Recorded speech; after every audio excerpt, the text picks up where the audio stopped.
Do. Magic for normies. Hey everybody, what's up? It's Magic for Normies. Welcome to our Coming at you holiday live. party. Yes. We are. We're coming at you live. Oh, and you got snow on the stream. Yay. I've got snow. I've got Christmas lights. I've got decorations. Ooh, I love it. have a Christmas tree here that I decorated earlier today.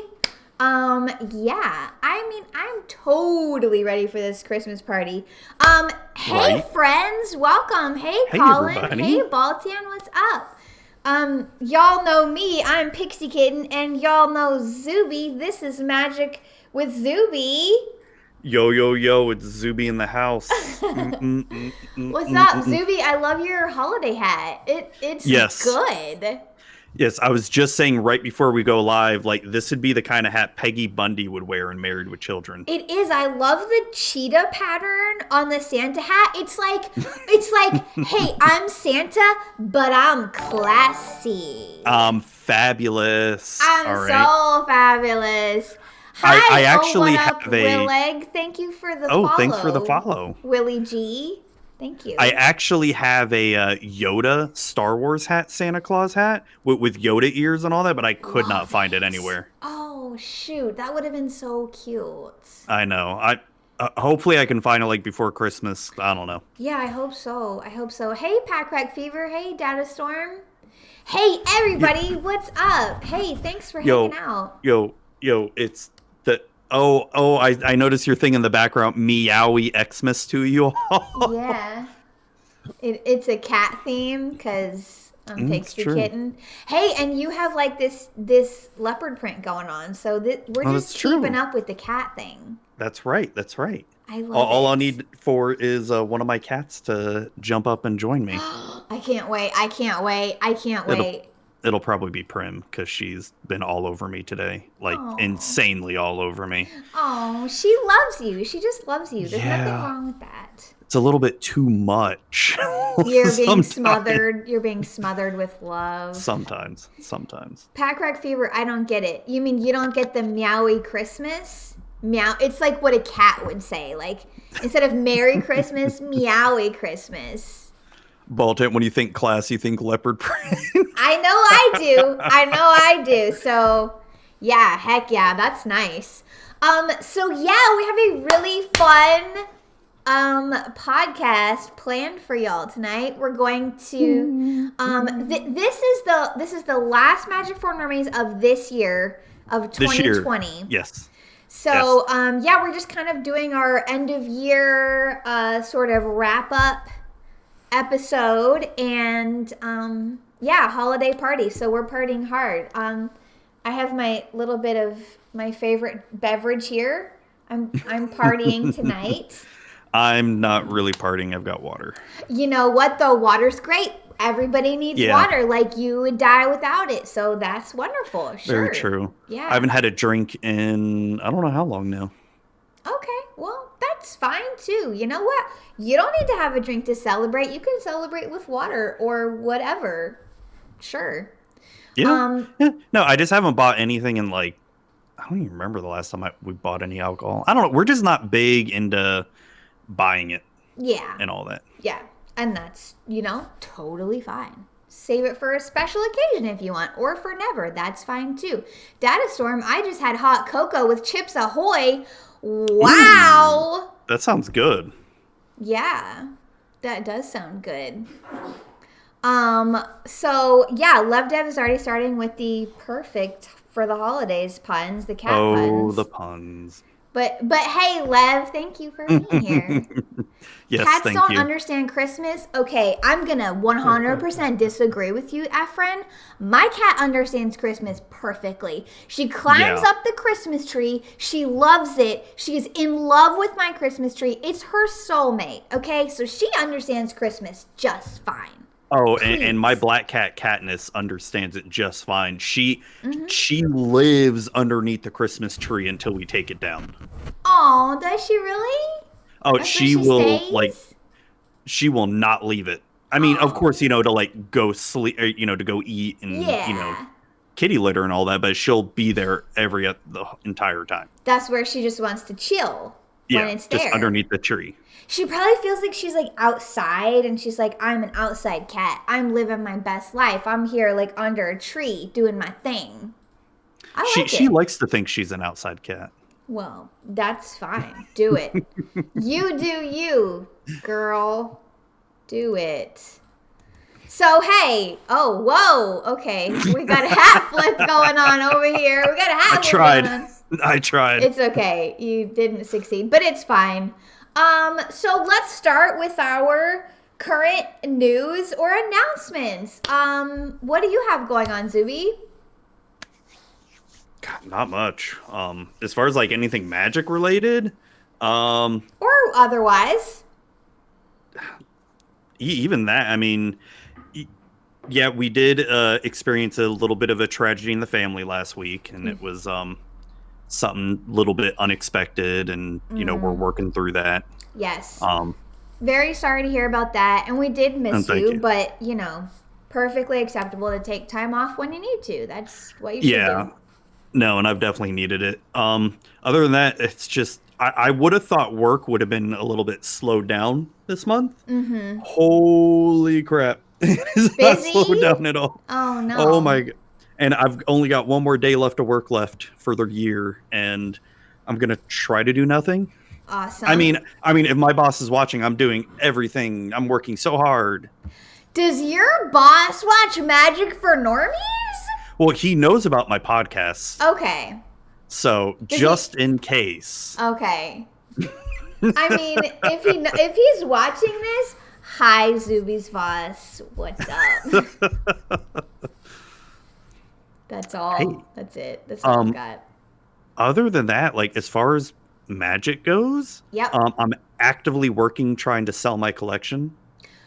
Okay, wow, that's a big thing right there. Oh my God, yeah. It's just, I mean, I'm still keeping all my EDH stuff. Okay. Like I'm not getting rid of any of that. It's just everything else. It's getting to be too much. All of the extra bulk that you don't do anything with, pretty much. Yeah. It's just way too much to handle. That's a huge task, though. But I think it's going to feel really great once you've gotten rid of it. I can't wait to get rid of it. And then other than that, I mean, I see it's in your notes too. It looks like we both got a holiday card from watching. I didn't even shoot. I don't have mine with me. It's in my binder over somewhere. Zuby. Oh, it's over there. Okay, I'll show everybody. I'm terrible.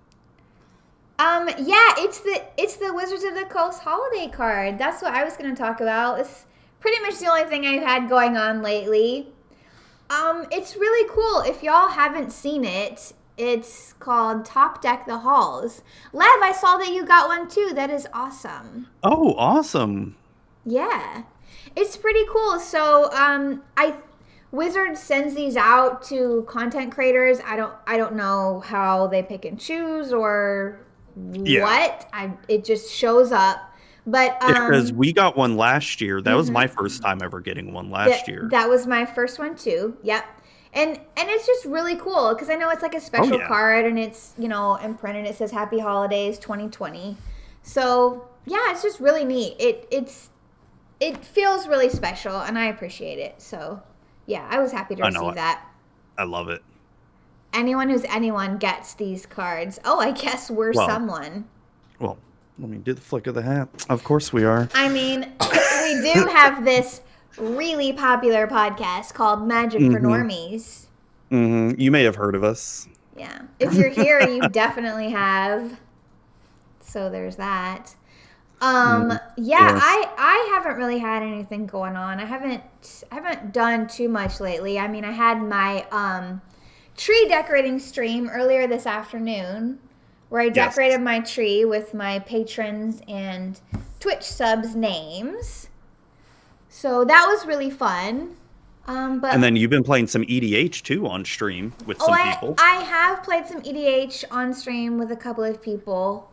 Was it last night you did? Yes, last night I played with Commander 99 And that was really fun. And I played my Maronar deck, my Rats tribal deck. And spoilers, I won. Oh, dang. I know, right? Like, how? I don't know how. I'm pretty sure people just think I'm not a threat for like a really long time until it's just too late, and then I am a threat. And I don't know. They just like kill off each other, and somehow I win. I'm fine with that. I mean, it's fun. Those are some of the best ways to win when you play a non-assuming deck like that. Yeah, exactly. So, and then I played this past Saturday evening, I played with, it was because of the blood feud. It's true. I played with the Spike Feeders on Saturday night, and that was really fun. I think I played Alenda. Didn't I play Alenda? I don't think I saw that stream at all, actually. I don't know if you. I didn't even know you streamed until you told me. Yeah, because with the Spike Feeders, right? Yes, with the Spike Feeders. Oh my gosh, I can't remember what deck I played. I'm pretty sure it was Alenda. It was either Alenda or Corvold. It was Alenda. Okay, thank you, Baltan. Baltan was there. It was Alenda, and I won that game too. So more spoilers. But that was really fun because I've been working on both of those decks and upgrading cards in those. So it was really nice to kind of see that pay off. And then I ended up winning. So. Oh, that's awesome. Yeah. And my Alenda is pretty much vampire tribal. So tribals and more tribals. Oh, that's right. The vampire was the vampire, the cordial vampire, I think it's the cordial vampire that you tap 5 untapped vampires and it gains control of target creature. Yeah. Ooh, that's gross. That's nice. Oh, is it gross? It's gross. Oh. No, I mean gross as in good. So gross and so good. Yeah. Yeah, so I've been playing a little bit of EDH lately, but yeah, that's about it for me as far as what I've had going on. Yeah, I mean, it's been, God, I just feel like I've been working so much. Yeah, I can't believe it. Like, Christmas is next week, and then pretty much the end of the year. And it's like this year has been both simultaneously long and short. Yeah. And like, I know it feels like that almost every year as you get older, like years go by quick and all that. But this year especially has just been, it's been an insane year. It's been so weird. It's so weird. Yeah. Oh, and Balsan just reminded me, last Thursday we did an EDH for Normies. And we played EDH then too. And I think I played Corvold. Whew. Yeah, I've been playing a lot of EDH lately. So talking about next year, Kaldheim previews have been coming out already. Oh, right? Yeah. I can't believe that. I think it comes out at the end of January or something. Either end of January or beginning of February. The very beginning of February, maybe. Something like that. Yeah. I don't know. So, I haven't looked at, like, the very newest previews that have come out, but do you want to look at the cards that have been released so far? Okay. Are you looking on the Wizards website, or are you going somewhere Yeah, else? we could go to Scryfall. Do you want to go to Scryfall? All right, let me go there. I streamed earlier today, so I feel like I'm already, like, losing my voice because of that. Hold on 1 second. Let's get our screen share going on. It's Zuby right now. So, hey Zuby, what's up? Okay, so we are going to look at these on Scryfall. And I'm going to remove this chat box so we can see the cards. Okay, have you looked at any of these yet, Zuby? I've looked at a few. Like, I looked at the God one, the Halvar God of Battle, and I think like the Red Dwarf one too. That's really been about it. Like, I haven't seen a lot of these. Have you seen the new Kaya Planeswalker? I saw the art, if that counts. The art is really, really good. So there's that. I really like the full art one. Yeah, so this is a really good card. Kaya the Inexorable. Okay, so she costs 3 a white and a black. She comes in with 5 loyalty.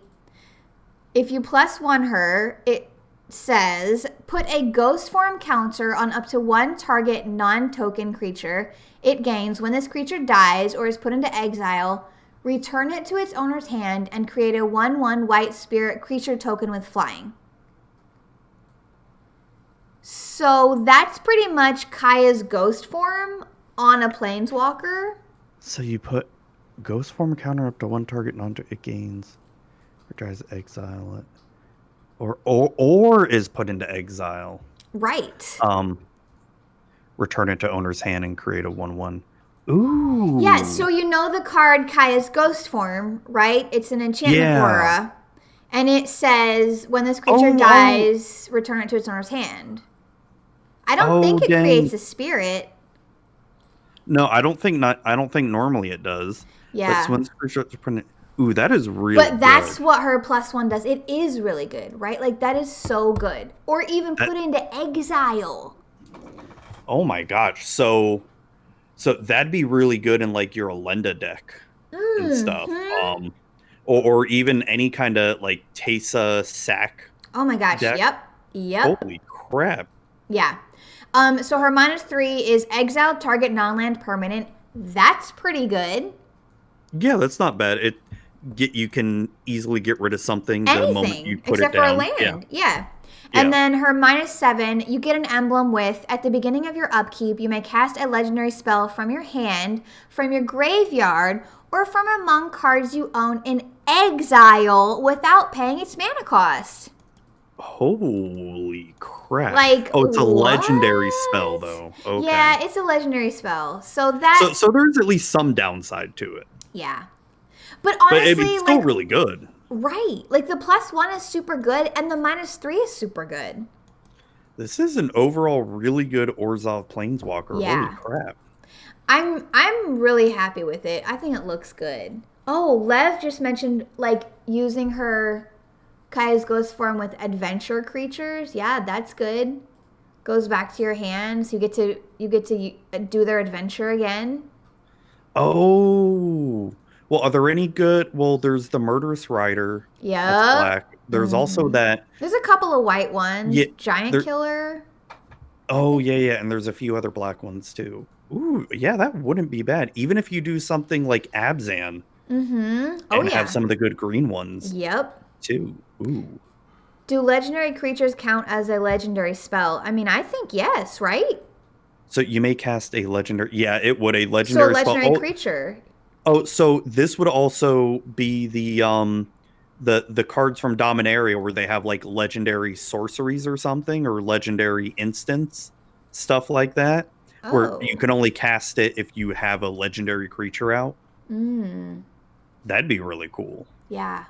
Wow. She's really good. I mean, holy crap. Yeah. She's good. She's real good. Plus, she looks really freaking cool. I mean, yeah, amazing. I'm very happy with that card. And I love Orzhov, so that's great. Oh, you know what? For our next episode, because we got to figure out the schedule for the next episode, or maybe we wait until after Kaldheim is out. We got to look over our predictions again. Oh, come back to those, yeah. Yeah. Maybe we'll wait until Kaldheim's completely spoiled when we do that. Yeah. Okay. Have you noticed these showcase border cards? Oh, I love it. I love the show. They're so good. They're so freaking good. Like they got the Halver God of Battle one, the Magda Brazen Outlaw. Oh my gosh. I love these showcase borders. Like they're Is there any so other good. Ones that have I think those are the only 2 so far that have been previewed. Okay. Yeah.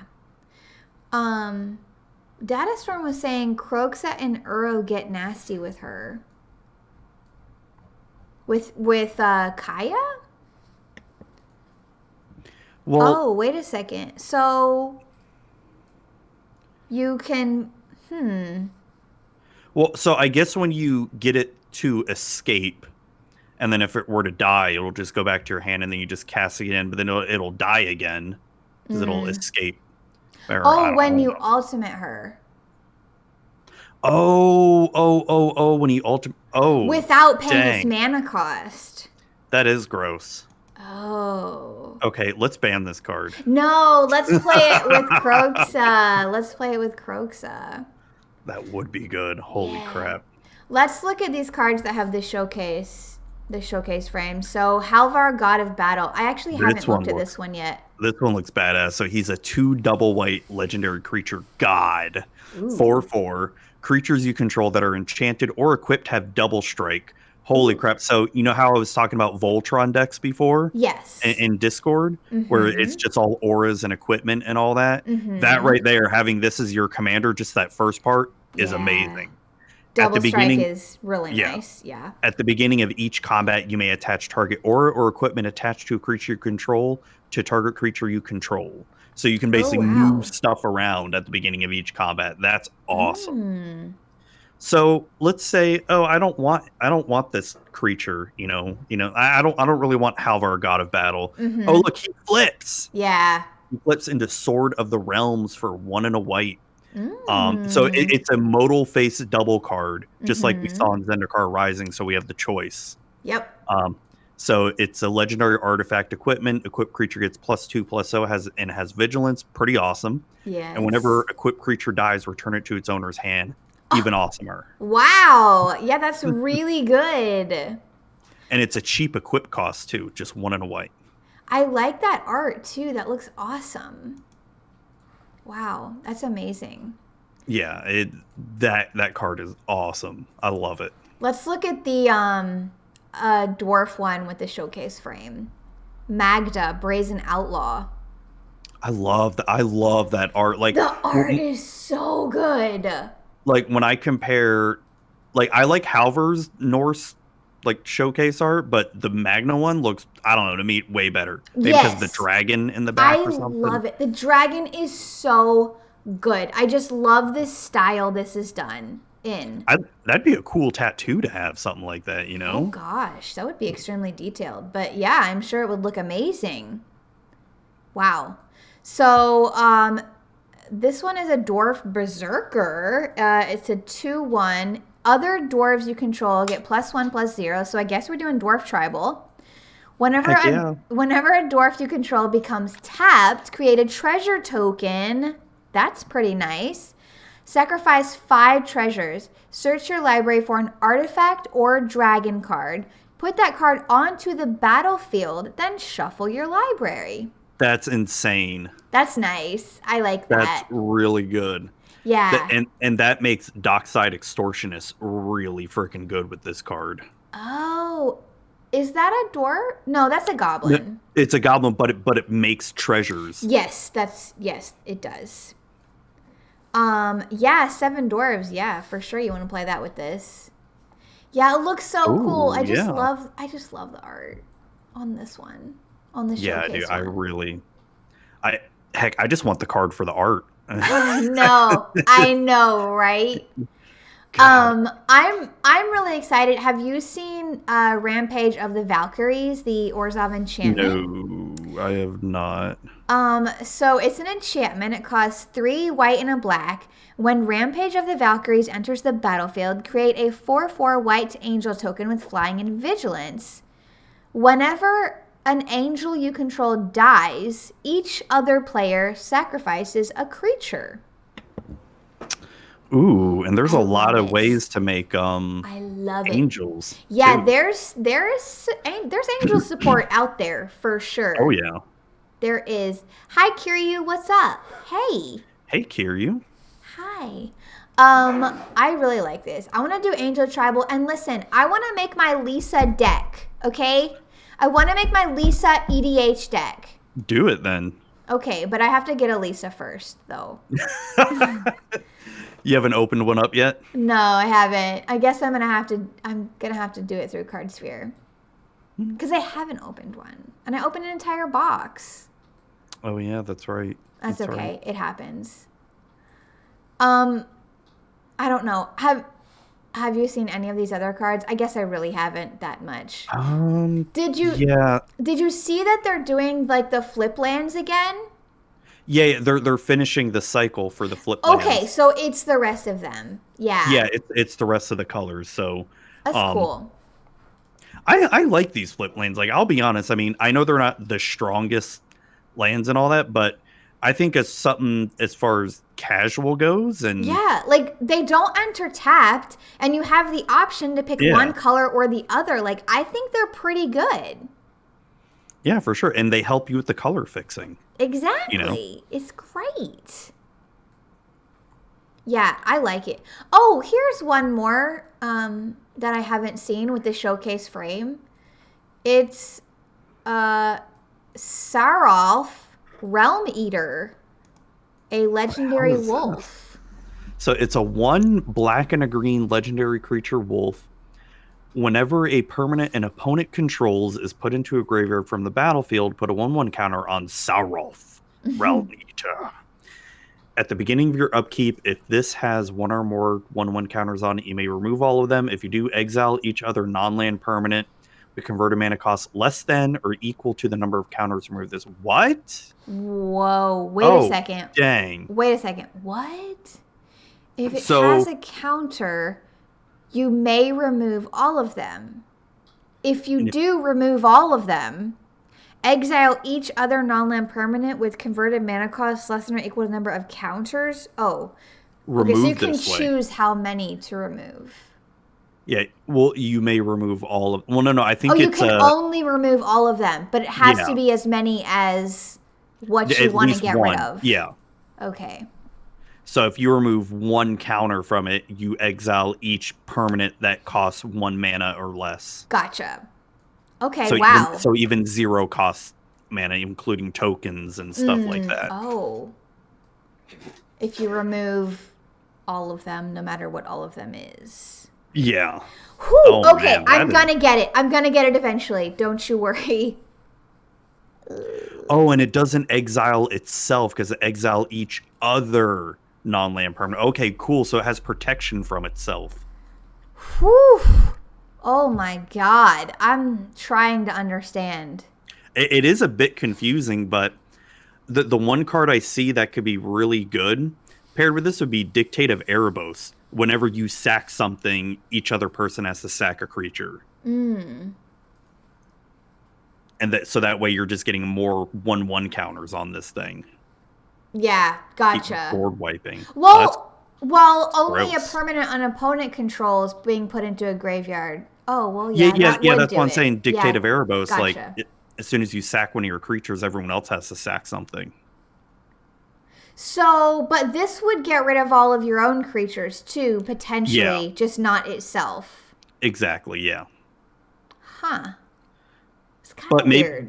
But maybe you'd want something to where... That's why I think you'd want a sack outlet to where you can kill all your creatures instead of exiling them. That way you have ways of getting it back. Okay, yeah, you want some graveyard recursion with this thing.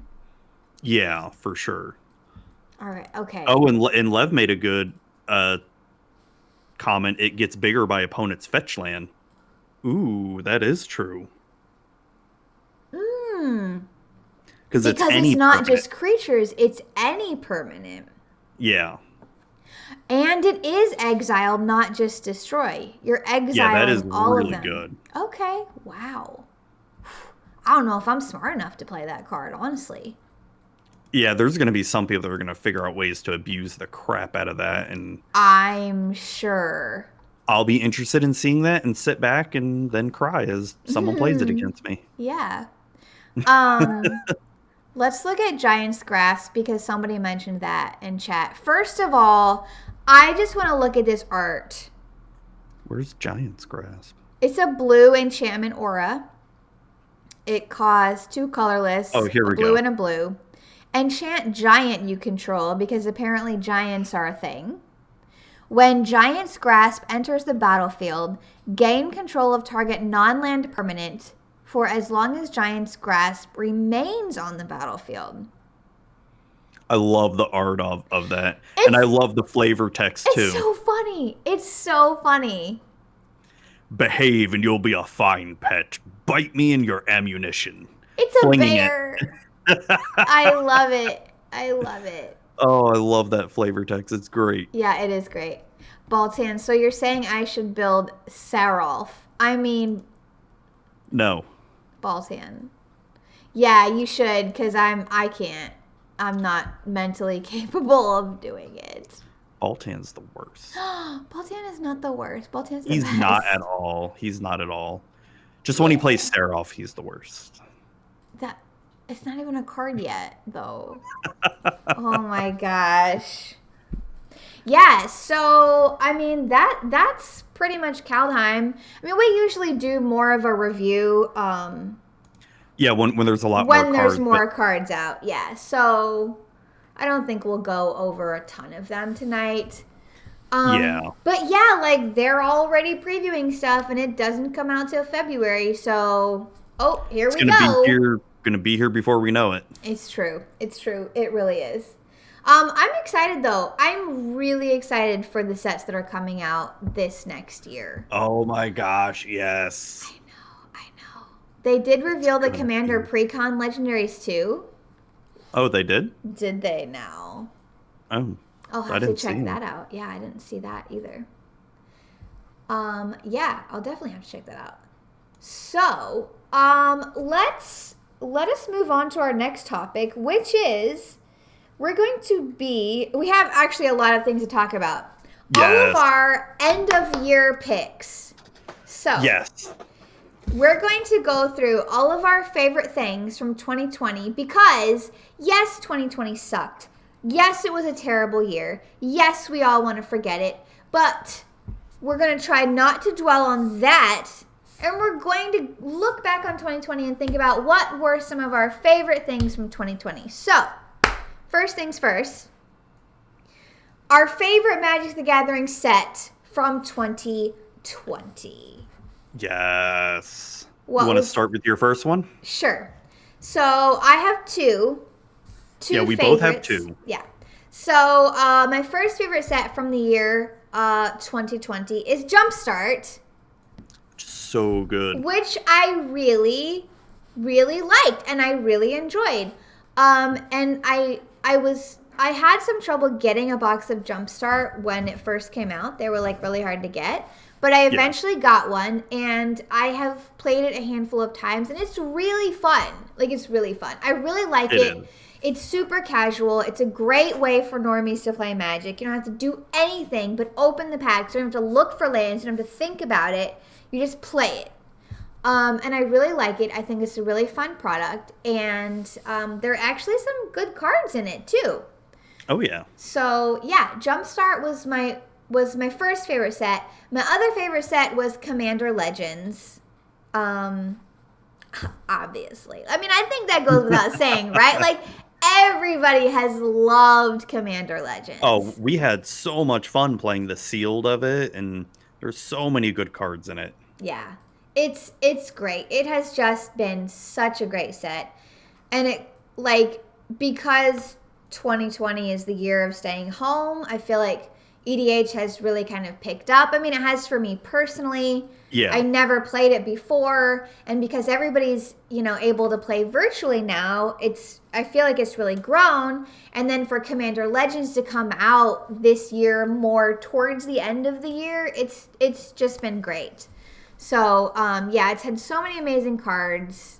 I just love it. It's a great set. I hope that they do more, but maybe like not too often so it doesn't become like super commonplace. Yeah, maybe something similar like Conspiracy where it's like every 3 years or something like that. Yeah, that would be good for sure. Something like that. Yeah, and Colin wants revenge against the cat-horse combination that I played, and I mean, you can try, Colin, but I'll probably just win again. I've got 6 more packs left. That's all I got left. I've been saving some packs too, so I did have 12, but I opened 6 of them because I needed some booster therapy. That's okay. We all need that sometimes. We really do. So what have your favorite sets been from the year? So my first favorite set of the year was Ikoria. And that probably shouldn't come to any surprise with some people who know me, especially because of the whole Godzilla tie-in. Mm-hmm. And I love Godzilla. I've seen every single Godzilla movie multiple times. Yeah. So that whole tie-in, and I love the mutate mechanic. Like, that has been like one of my all-time favorite mechanics they've ever made. Yeah, it's super complicated. Like, don't get me wrong. Like, playing it on Arena, super easy. Sure. But then when you play it on paper, you're like, oh shit, what is this all? Yeah. Yeah. But I love the giant monsters. It's mainly the monsters. The humans part, man. Yeah. I like that. Like, I'm not trying to interrupt you, but I really did not care for Ikoria at all. But I really like that they do like this vastly different thing. They really try to do something very different with every set. And I'm totally okay with a set coming out that there is a group of people who absolutely love it and it's their favorite set, even though I don't. Like, I think that's good. Oh, yeah. I think that's great. So I'm glad you enjoyed it. I felt that way about Zendikar Rising. Like, as much as I like Zendikar Rising as a set and all that, and like how it could be fun to draft and all that, if it never came out, I'd be okay. Yeah. You know what I mean? Yeah. So my second favorite set, very similar to yours, actually, the very same as yours, Commander Legends. Yes, oh my god. Yes, of course. That has been, it took my love of my two favorite formats, Limited and Commander, and just mash it into one. And how could I not love that? Yeah. You know, it's really fun. I wish I could booster draft Commander Legends. Like, I really want to booster draft it, but sealed is just as good, though. Yeah. I mean, since, it's not safe to play Magic in person right now, it would be super fun to booster draft it. But sealed has been really fun, too. Like, really fun. And I agree with you. Like, I kind of prefer booster drafting to building a sealed deck, but it was great. I enjoyed it immensely. Yeah, so those are my two favorite sets. And what did I say? Freaking Prim is coming over here. Come on, Here Primmy. she comes. Nope, she's like, nope. Now you don't want to come over here. All day you've been laying on top of my keyboard. She's like, you know what? I'll be there on my own terms. Okay. She knows I'm on camera, and she's like, no. No, she's shy. She's camera shy. Okay, so favorite Magic the Gathering sets of the year. That's what that was. Let's move on to our favorite Magic the Gathering cards of the year. So yes, and I have pictures of them. Oh, you do have pictures. And we I see her. Hi, Prim. Prim. Yeah, freaking, of course. Hi, there she is. She just wants pets and love. Of course she does. There she is. What a sweetie. Oh my gosh. I love her. She's like, nope, let me go. She's like, no. She's like, I want to be petted, but don't you pick me up. Okay, don't do Kitty, it. Come on, Kitty. Come on. Go down. There you go. Sweet Prim. I love her so much, okay? I love her too. You can have her. No, okay, you can't. Thank you. Wait. No. What? No take backs. No take backs. Oh man. Yes. Okay. So we each picked a handful of cards, favorite cards from the year, because like hundreds of cards came out this year. So. Oh my gosh, yeah. It's kind of hard to narrow down, but here we go. I really tried. Oh, hold on. I need to share my screen, don't I? Yes, please. If you don't mind. That would probably really help, eh? Okay. Mm-hmm. So I didn't get them in the same order that Oh, that's fine.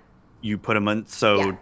Okay, so these are mine first. Yes. So yeah, we're doing yours first. Okay, so I tried to pick cards that weren't. I tried to sort of go outside of my comfort zone, even though I really didn't. Let's be honest. Okay, so this is one of my favorites from the year, the Ozolith. I really like this card. So it's interesting, and with Ikoria having all of the weird counters, it just kind of fits. And even outside of Ikoria, like there are +1/+1 counters are like always a thing. Oh yeah. So, yeah, this was one of my favorite cards of the year. Whenever a creature you control leaves the battlefield, if it had counters on it, put those counters on the Ozolith. At the beginning of combat, if the Ozolith has counters on it, you may put all of those counters on the target creature. So I have this in my Elenda deck. So I haven't been able to do this in my Elenda deck, but it's there for me to do someday. You'll get to do it one day. Yeah. So this was one of my picks, the Ozolith. I like it. It's neat. It's weird. And I don't usually like artifacts. So here we are with a legendary artifact. Are you ready for the next one? Yeah. This is a cool card. Okay, my next one is Massacre Worm. This is such a nasty card. It is. 3 black. It's a 6/5. When it enters the battlefield, creatures your opponents control get -2/-2 until end of turn. Whenever a creature an opponent controls dies, that player loses 2 life. Oh my gosh. It's just so fun. Do you have this on any of your decks right now? No, I do not. I don't think I have a physical paper copy of this. Oh, okay. But I should, because it's so good. And you can get it at cardsphere.com. You sure can. All right, you ready? Next one? Yeah. All right.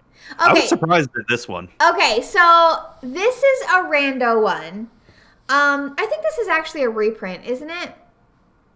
I don't know. I'm pretty sure it is. So Tavern Swindler.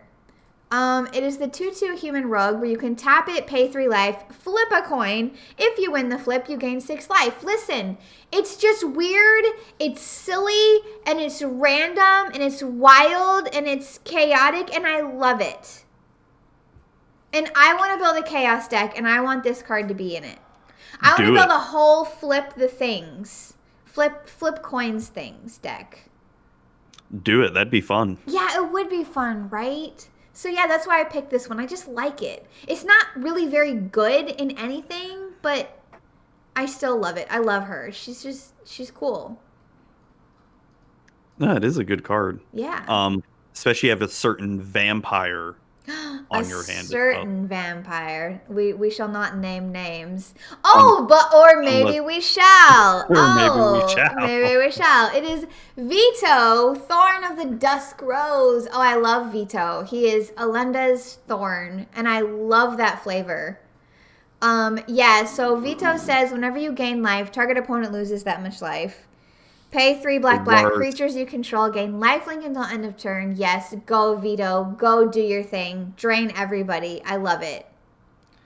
Do you have Vito in any of your decks? I do. Elenda? I do. I have Vito and Elenda. Yes. Okay. Or have you thought about doing like just a mono black Vito deck? Of course I have. Are you kidding?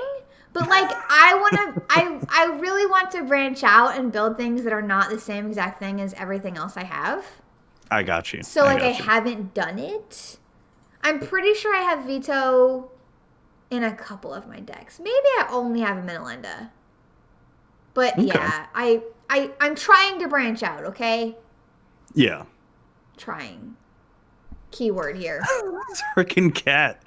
She's just staring me down. Oh, pet her. Give her a little scratch on the head. She wants some love. Look at her. Oh, what a sweetheart. Okay, my next card is Woe Strider. I love this card. It is a really good card. So good. Yeah, it's so good. It costs 2 and a black. It's a 3/2. I see a bit of a pattern though. I know. Gosh. When Woe Strider enters the battlefield, create a 0/1 white goat creature token. Sacrifice another creature and scry 1. So it's a sack outlet, and it can come back like forever unless it gets exiled. Yeah, or until you get the new Kaya Ghost plane or the Kaya Planeswalker. Yes. And then you just start bringing it back from exile. Right. Boom. There you go. It can never die. Woe Strider, never die. Just keep being you, Woe Strider, and I love you. Sacrifice things. Card. I love Sacrifice them goats. Yeah, I like sacrificing. Oh, here's another one. Okay, do we continue to see the pattern? Croxa. I really like Croxa. This one's slightly different. It is. It costs a black and a red. When it enters the battlefield, sacrifice unless it escaped. Whenever Croxa enters the battlefield or attacks, each opponent discards a card. Then each opponent who didn't discard a non-land card this way loses 3 life. So my favorite things are sacrifice and discard. And you say control is bad. I know. Discard's worse than control, in my opinion. Why? Because at least with control, you get a chance to play your cards. With discard, you don't have an option. Isn't it better just to know it isn't going to happen rather than just to be like tricked and be like, oh, I'm going to try this. And then I like giving like, people hope and taking it away. That's worse. That is worse, okay? Is it? Yes. False Whatever. hope, way worse. Anyways, I love Croxa. It is a good card. So good. Okay, this is one of my other rando ones. Okay, listen. This is a good card. This is a fun card. So, Valakut Exploration, 2 and a red enchantment with landfall. Whenever a land enters the battlefield under your control, exile the top card of your library. You may play that card for as long as it remains exiled. At the beginning of your end step, if there are cards exiled with Valakut Exploration, put them in their owner's graveyard, then Valakut Exploration deals that much damage to each opponent. So if you're playing a landfall deck, you can just like see lots of cards and you get to play lots of extra things, pretty much.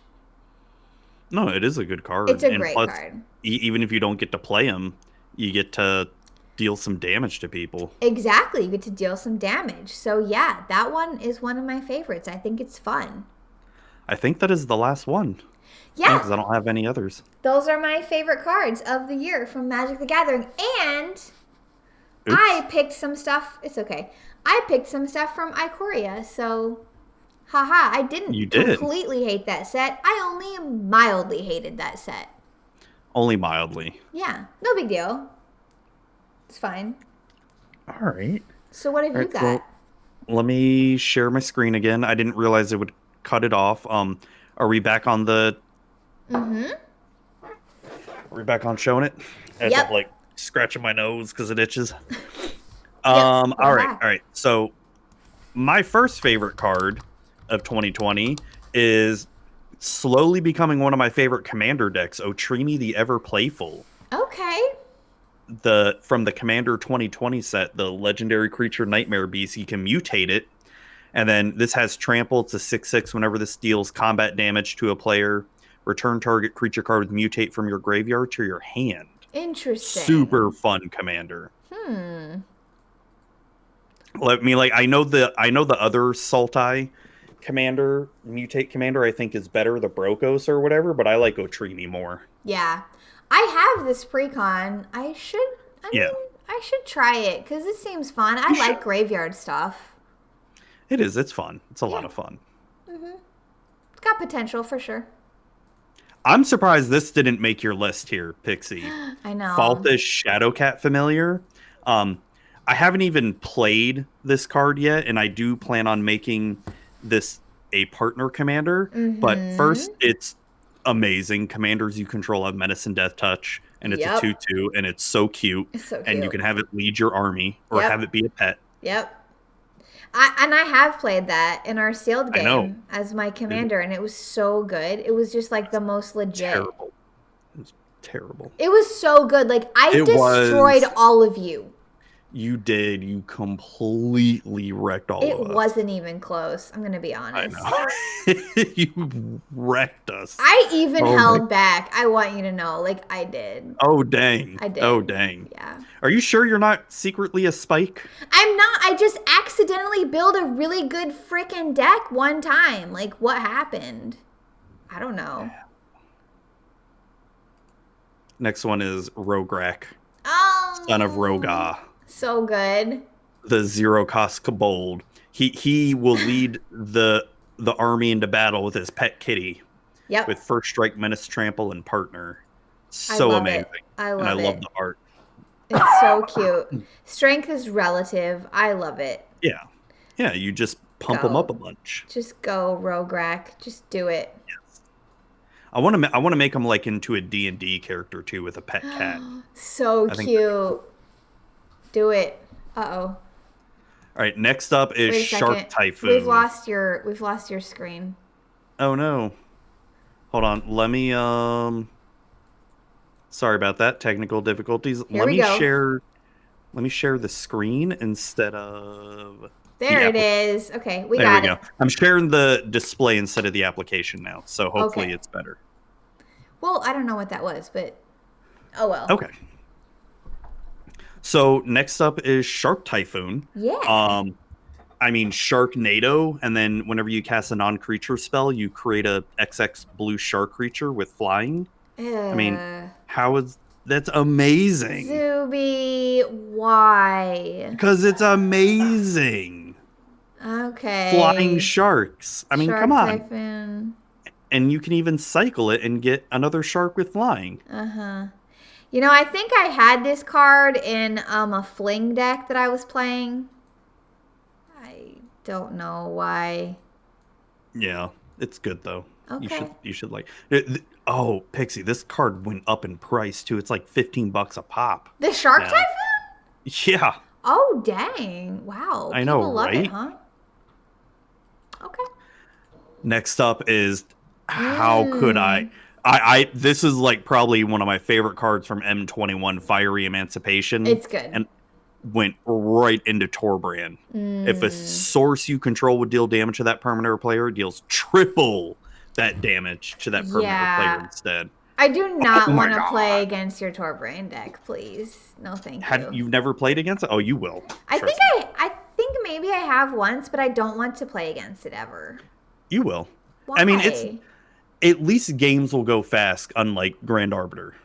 Okay, maybe with it against my Alenda deck, it has a lot of life gain. Sure. Maybe that's a good matchup. Yeah, We'll that'd be fun. We can try it sometime. Yeah. Okay. Next up, Nightmare Shepherd. I wanted to pick this one, but I saw it on your list, so I didn't. So I picked this one mainly because of Baltan, who helped me win that Command Fest match when I played Ayara, and got a bunch of haters in chat because of it. Oh, shoot. Yeah, I remember that. This is such a good card.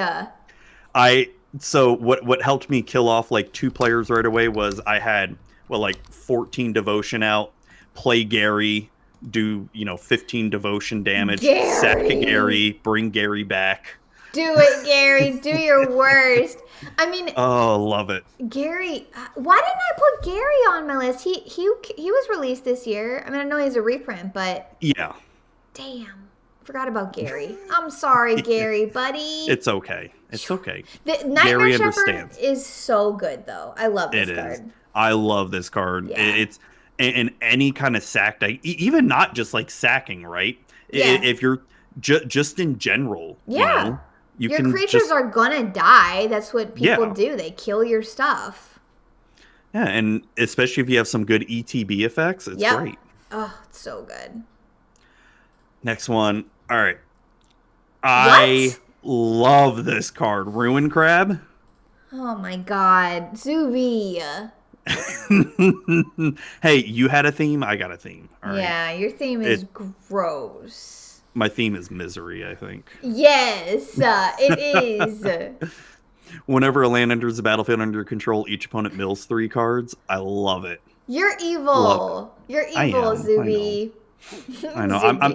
I'm still planning on making a mill deck for EDH one day. Oh, okay, so I'm gonna need to build a deck that wants stuff in the graveyard to bring back to play against your mill deck. I'll make sure I exile your graveyard. No!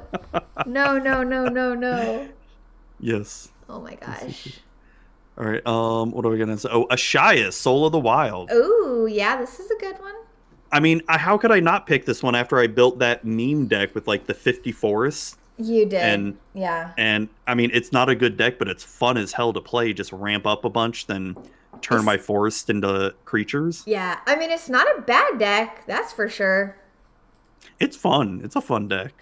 And I love that this creature finally became its own card instead of a token from Nissa. Oh. Yeah, because this was a yeah. creature that Nissa created. Okay. I don't know. And there's planeswalker cards of her that create a Shia, but only as a token. Gotcha. That's cool. And I think that's it. That's my last one. That's it. Yeah. Wow. Okay. Well, those are our picks for the year. Yeah. Lots of cards. Some good picks too. Like Yeah. I think both you and I, we were talking like we kind of struggled at first. Yeah. Because there was nothing off the top of my head that really told me, yeah, I love these cards until I started actually looking at all the sets. Exactly. And then I was like, remembering. Wow, I've picked like way too many. Let me narrow this down. Right. Yeah, exactly. So that was favorite MTG cards of 2020. I'm so looking forward to 2021 though. Like, I just can't even stop. I'm so excited about it. I know. So that brings us to our next topic, 2021 Magic the Gathering predictions. Yeah, so these are going to be predictions that are sort of personal predictions and then predictions for like Magic in general. Yeah. So why don't we start out with your predictions? Okay. So my predictions are pretty basic AF. So I'm predicting that that a set will be released in 2021 that will be my personal favorite set of Magic the Gathering ever. I bet I know what set it is. What set? You couldn't possibly know because I don't even know. The Dungeons and Dragons one. Oh, the Dungeons and Dragons one. I mean, I think that's going to be a good one for sure. But I'm so looking forward to all of the sets. Honestly, like literally all of them sound really fun. But yeah, maybe the Innistrad Vampires one. Yeah, I was going to say, like, I figured it'd be the Innistrad Vampires one, but what about the Werewolves one? I mean, yeah, that sounds cool as well. But, like, vampires are kind of my thing, right? Oh, no, I know. Yeah. I mean, legitimately, every set that was announced for 2021 sound really good to me. And it's hard to, like, kind of rank them. I mean, you already know what my favorite set's going to be. Yeah, D&D. Yeah, but it's like, after that, I think for me, like, my second favorites will be the Innistrad ones, because I love Innistrad. I'm so looking forward to it. I loved original Innistrad. I loved Shadows over Innistrad so much. It was so good.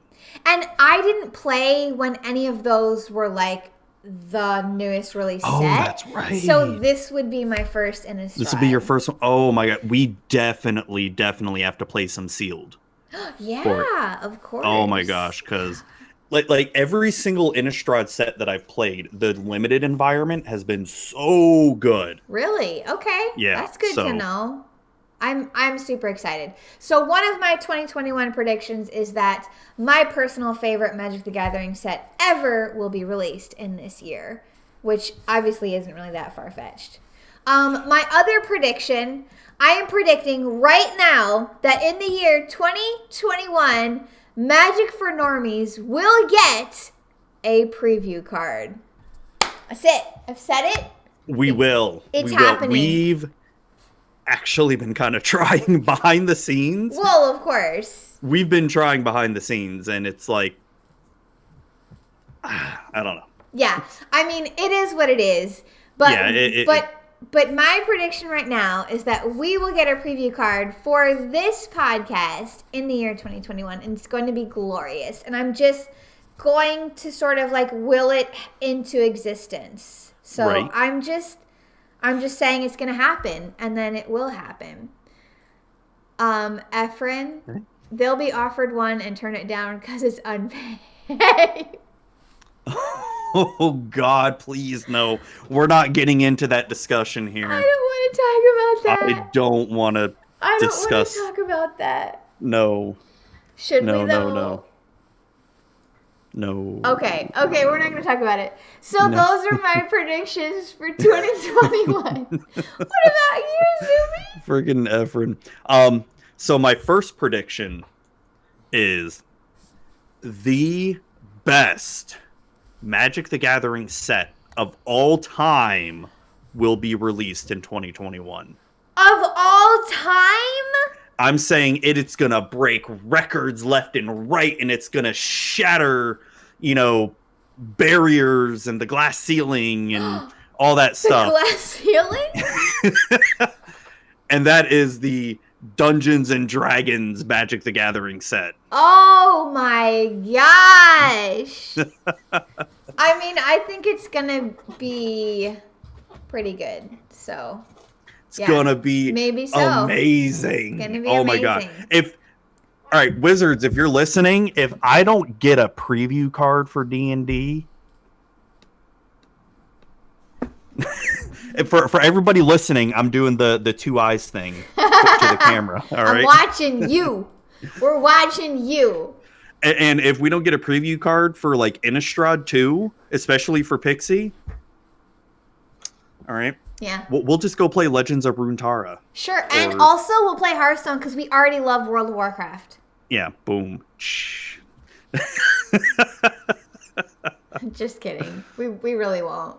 So, yeah, not really. Yeah. I mean, we would love a preview card, but we're not going to like throw a hissy fit and leave the game because we're just not like that.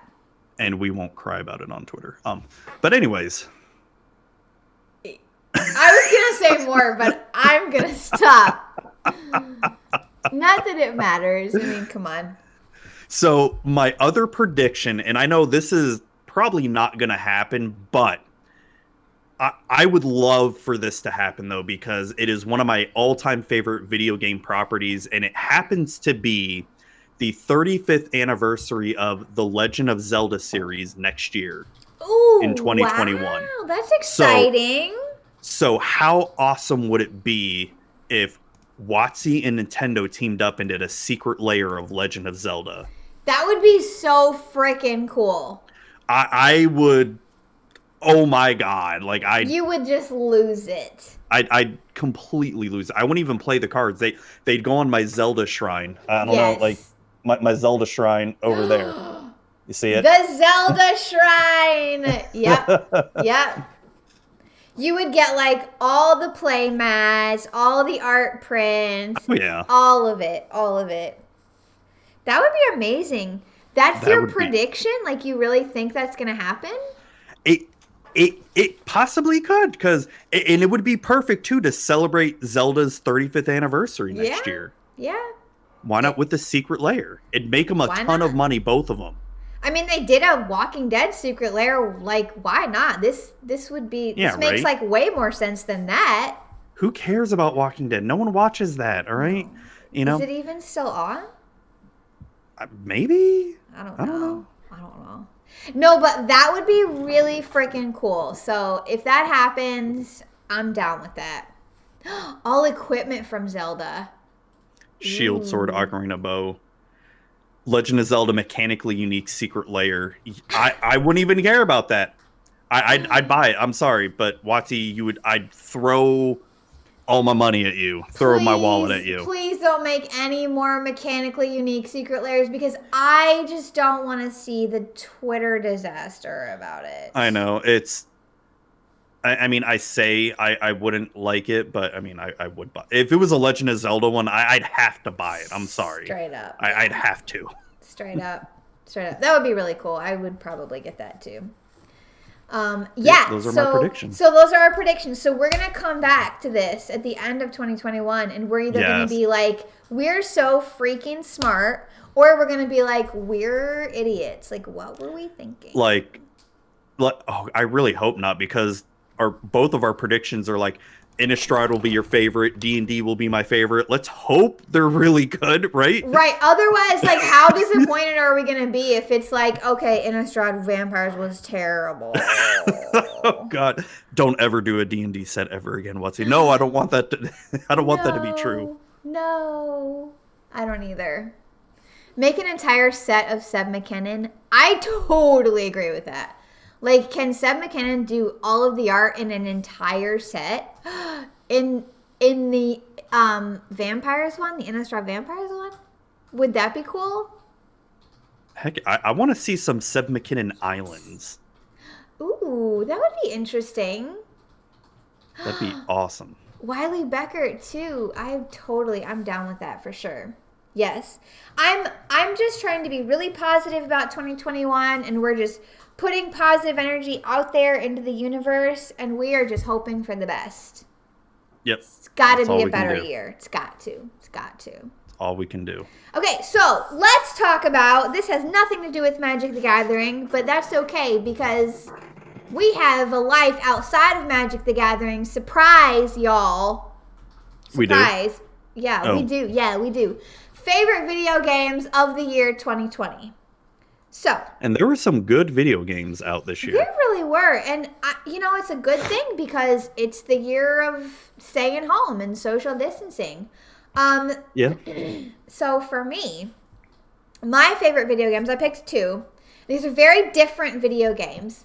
My first favorite video game of 2020 is Animal Crossing New Horizons because obviously it's amazing if you've played it. Yes. It came out, when did it come out? Like March or April or something? No, I think it was March. Yeah. Like right at the beginning of the pandemic. Yes, it did. And I have never played an Animal Crossing game before. So it was my first Animal Crossing. And I tell you what, like, I love this game. I still play it like every single day. It is so good. Like, it is the most relaxing, chill video game. I love it.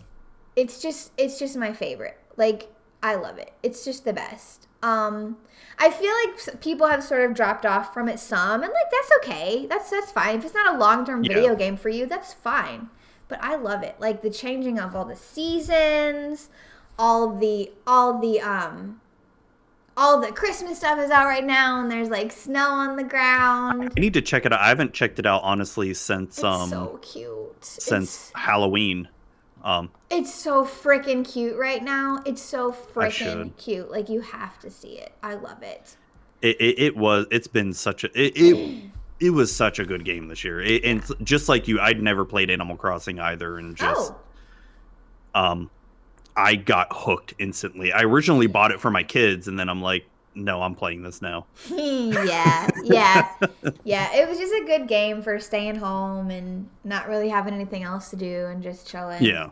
So that was one of my favorite video games of the year. And my other favorite video game of 2020, on the completely opposite side of that, is The Last of Us 2, which I still need to play it. I want to play it so bad. I love. Why haven't you? Like, what is stopping you? I can explain it when it's my turn. Okay. So it's in my radar. It's in my purview. So I did not play the original The Last of Us. I watched my husband play it. So I didn't like physically play it, but I watched him play it, so I've seen the entire gameplay of the first game. So you know the whole story. Exactly. And all that. Okay. So that's fine. And I really fell in love with it then because it is like watching a movie. Like it's like an interactive movie, and it's so good. And I actually did pick it up after he played through. I picked it up. I don't think I ended up playing through the entire thing because I'd already seen it. But I did play it some. But like I was so looking forward to The Last of Us 2 coming out because I loved the original one so much. Like I love Ellie so much. I hated the first 10 minutes of Last of Us 1. Worst opening ever. But I mean, that's why it's so good because it makes you feel things like deep in your soul. It broke me down. Okay, so as a father of 2 daughters, it broke me down. But it makes you feel things, and that's what's so good about it. I mean, I get what you're saying. So like if you don't want to feel that, that's okay. But like I just really liked that it was super emotional. It was like really interactive. So I was looking forward to The Last of Us 2 for so long, and it got postponed and stuff, which these things happen. But yeah, oh my gosh, like it is so good. I almost like it better than the first one. You beat it, right? I did. So would you one of the complaints I heard about the game, and let me know if this Tell is me. true or not, where Tell me. it feels like it drags on. No. It's somewhat like it feels it's Wrong. too long. Wrong. They Nope. no. Mm-mm.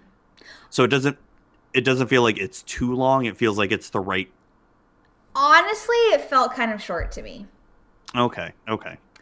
But I did have a lot of anticipation, and like I played it really hardcore. Okay. Well, I got my wisdom teeth removed. Oh, I remember right that, before it came out. So I was like home laying on the couch for like an entire week, and that's when I played it a lot. But it did not drag out. Like, I will fight the person who said that. Like, it was physically. It was like a review I read. Like okay. I'm going to look that up, and I'm going to find who that was. Well, I'm going to Google search it. I'll find it. And I'm going to just like... We're going to tweet bomb them. Yeah, definitely. She got her teeth pulled so she could be in pain like the characters. That's not wrong. I literally know nothing about this game, the second one. I don't know what happens in it. So good. Just please play it. Please I'm play going to. I'm getting there. It's if Shadowlands hadn't come out this year, I'd probably have been played it already. Shadowlands came out way after The Last of Us 2, so that is not a valid excuse. I have one, sort of, not really. You don't. So anybody who has played The Last of Us 2, just please message me and tell me all about your feelings of this game, and I just want to talk about it with you because and I literally am in love with a video game, and it's The Last of Us 2. And no spoilers, please. I know nothing about it. No, yeah, I'm not giving you spoilers. I'm just saying I plan on playing loved it. Okay, well, do play it. So I guess I'll stop talking about The Last of Us 2. What are your favorite video games of the year? So, wow. So I'll start off with Animal Crossing first because we already talked about that. So good. Such a good game. Yeah. I definitely didn't spend as much time in it as you have. But I'm also kind of at a point now where my island is pretty much all built up except for maybe a few spots, and I just don't know what else to do in the game. Like, the only things I really have left are like the fishing, the scuba diving and the bug collecting, to finish up those, and then I don't have much else. Yeah. After that. Well, I mean, with every season, there's new stuff that comes out. There's like new patterns and stuff, but I mean, essentially that. Yeah, I mean, I get that. It's when you're done. It's fine. Yeah, it's like, don't get me wrong, like, I love the game. I almost kind of wish, because I enjoyed, my favorite part of the game was just building everything, right? Mm-hmm. Just designing it all. Like, that's my favorite. Yeah. But now that I'm kind of done designing it, I'm kind of like, I don't know what to do now. Yeah.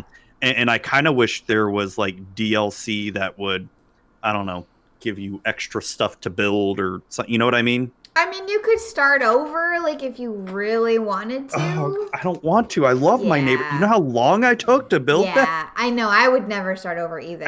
And plus, I have some personal stuff on there, too. Yeah. Like I built this whole memorial.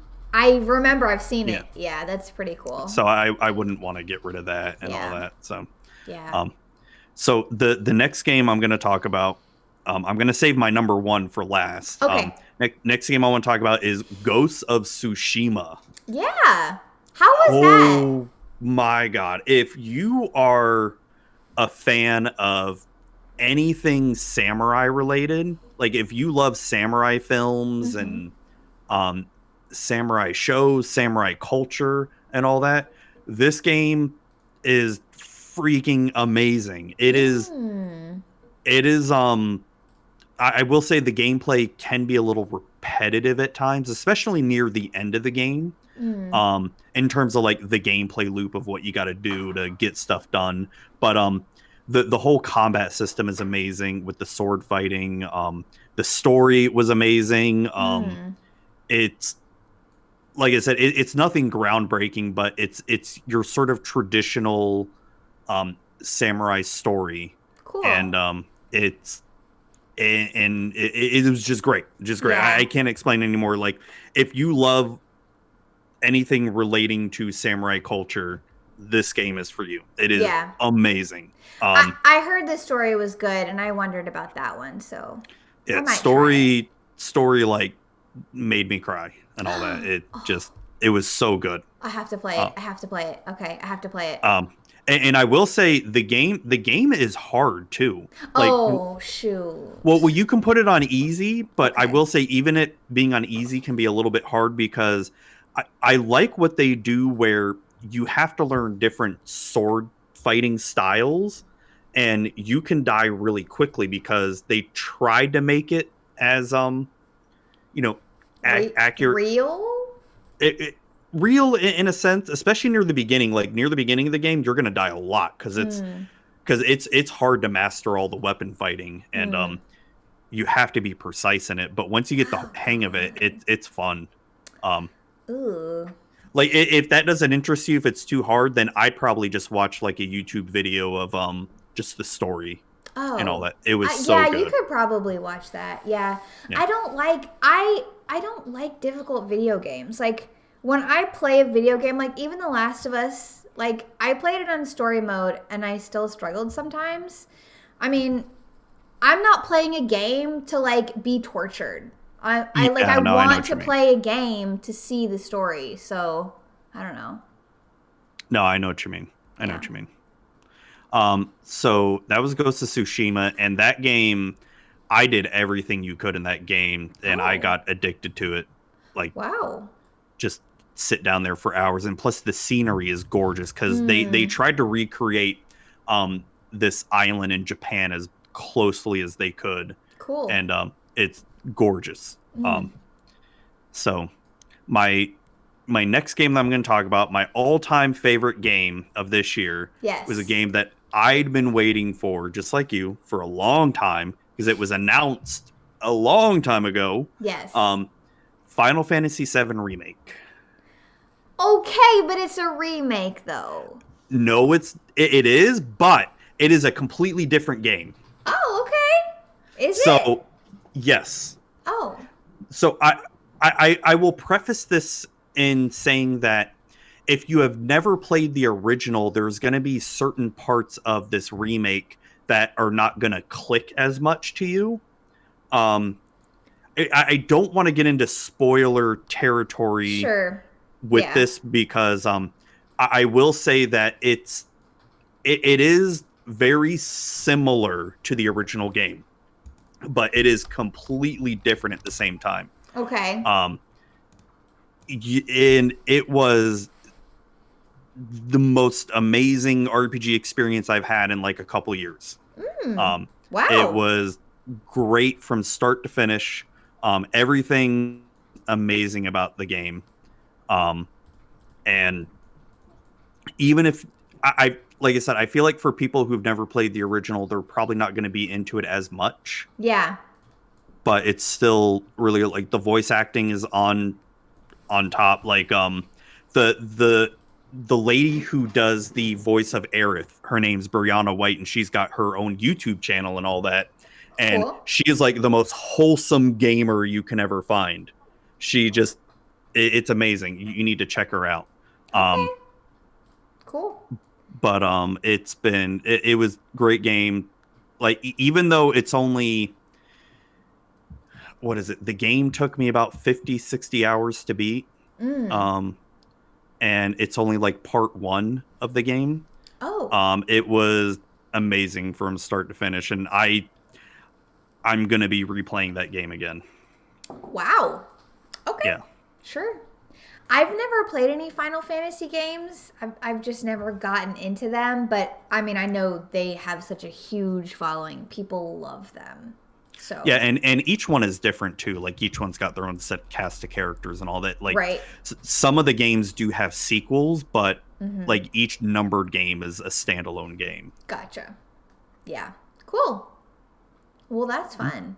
Yeah, those are our favorite games. I'm just so glad that so many good video games came out this year because we needed them, didn't we? Oh my gosh, neither of us said Shadowlands. Oh yeah, I mean, I like Shadowlands, but I feel like it's still a little bit too early for the game. Yeah, and I just think of it in a whole as like World of Warcraft, and that didn't come out this year, so. Yeah, I mean, the expansion so far has been good. Yeah. Like I've been enjoying it, but I will say I only really play it on the weekends though right now because I don't have a whole lot of time during the week to play it. Yeah. I still don't have my character leveled to 60 yet because... You haven't got to 60 yet? No, I was playing a lot, but then like once Sweet Kitty got sick and we had to put her down, I kind of just stopped playing. I don't know why. Like she didn't have anything to do with it, but... No, I know what you mean. I just kind of got really down and I just didn't want to play. I've kind of felt the same way since last week when... Like, I've been having a hard time focusing on trying to play a game lately. Yeah. It happens. And then, like, next week is Christmas, so I'm just going to be busy and have family stuff going on. But I won't be working, so maybe I'll have some time to play and just chill and get to level 60, finally. I mean, I'm level 57, so I'm close. Just do it. Do it. I know. I need to do it. I need to. So let's talk about... Again, not Magic related, our favorite movies and shows from 2020. I will state that neither of us picked any movies. We didn't. It's just shows. There were no movies that came out this year. I mean, well, there were, but... Yeah. I mean, I think the only movie I watched that actually came out this year was Emma, but it was, like, released on Amazon Prime, and I really loved it. But... Did you not watch Mulan, or? Oh, I did, but remember I didn't like it. No, I know, but... Yeah, I forgot about that one. Yeah. But I would not put that on this list because I was, like, severely disappointed in that movie. I'm sorry. No, even though I enjoyed it, I wouldn't put it on my list either. Yeah. So, favorite television shows of 2020. My favorite shows, I have two. My first favorite show is The Queen's Gambit on Netflix. It is still on Netflix right now. If you haven't watched it, you should watch it. It was really good. I did not want to watch that when it was first like advertised on Netflix because I was just like, oh, this is going to be lame. This is just about some girl and she's like trying to make it in a man's world because it was like set in the 40s or something, and she was like playing that's what chess. It seemed like. Yeah, that's exactly what it seemed like. And I was like, I don't want to see this shit because I live it, right? But that's not what it was. Yeah. Like at all. So it was really good, just kind of character story, just about the character. And obviously, I don't want to say any spoilers, but. I really loved it. Like, I was so surprised. I really enjoyed the entire show. Like, from start to finish, I loved it. I was very happy with it. The acting in that show was, like, on top. Like, I can't think of... Because, you know, in every show, you know, you can always pick out, like, the actor or actress that isn't that great and all that, and you didn't have a good performance. But I can't think of a single actor in here that didn't seem like they were doing their best. You know what I mean? Like, just weren't so good on their game. And like, what about that kid from Love Actually? What kid from Love Actually? Benny? Huh? What's Love Actually? Or kid from Love Actually? Hold up! You don't know the movie Love Actually? Maybe? It's a Christmas movie! Wait, what the heck? I watch it every year! Like, okay, stop. Oh my god, have I never seen this? Everybody stop. You don't know the movie? I don't think I've ever seen this movie. Oh my gosh. Zuby, you can't be on a Christmas show without having seen Love Actually. Efren's saying it in chat. It's got Liam Neeson in it, Hugh Grant. Keira Knightley? Rick from The Walking Dead? Oh no, I'm canceled. Oh my god! Oh my god, yes, F in chat because Zuby's never seen Love Actually. Oh, I'm sorry. Okay, So I just want to say to you, if you can, watch this movie with your wife. It's a really good, wholesome Christmas movie, but it's not like super Christmassy. Okay.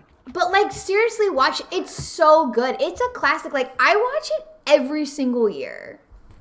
Oh, they say it's on Hulu. Can I watch it on Hulu? Is it? I have it on disc, so What's that's how that? I watch it. I know, right? What is that? That's how long I've had it. I'm so upset right now. Anybody else? Data Storm, you haven't seen it either? Okay, everyone, I want to recommend the movie Love Actually. It's a Christmas movie, but not like super Christmassy. Just go watch it. It's good. It might make you cry. Like it makes me cry, but it's a good cry. It's the kind of cry you want, okay? Yes, this is homework. So before the next Magic for Normies, I want you all to go watch Love Actually. Please. And we've got a couple weeks too. Yeah, we do, because we're going to be off. So you got time. Yeah. You got time. Yeah, because we still haven't figured out Our next episode. But we'll let you know. Because this is the last one of the year.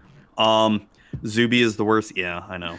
Zuby, I ruined Christmas. I'm so upset. I'm sorry. I've never seen it. I'm so upset. Please watch it. It's really good. I promise you. It's not like the Queen's Gambit at all. But the kid who's the little kid in Love Actually is like an adult in the Queen's Gambit. So, but you haven't seen Love Actually. So I'm moving on. My next favorite show from the year 2020 is Lovecraft Country. This is a show that's on HBO. And if you have HBO Max, you can watch it. It's really good. It's on my list. So it's kind of like a sci-fi sort of show. It's based off of Cthulhu stuff, isn't it? Yeah, absolutely. H.P. Lovecraft. Yeah, it is. It's good. Like it's so good. Like every episode, I'm like, oh my gosh, I can't wait till the next episode. Is it like a scary show? It is. It's a little tiny bit scary. Okay. Yeah. Okay. Yeah, it's so good. There's a book. Is there a book?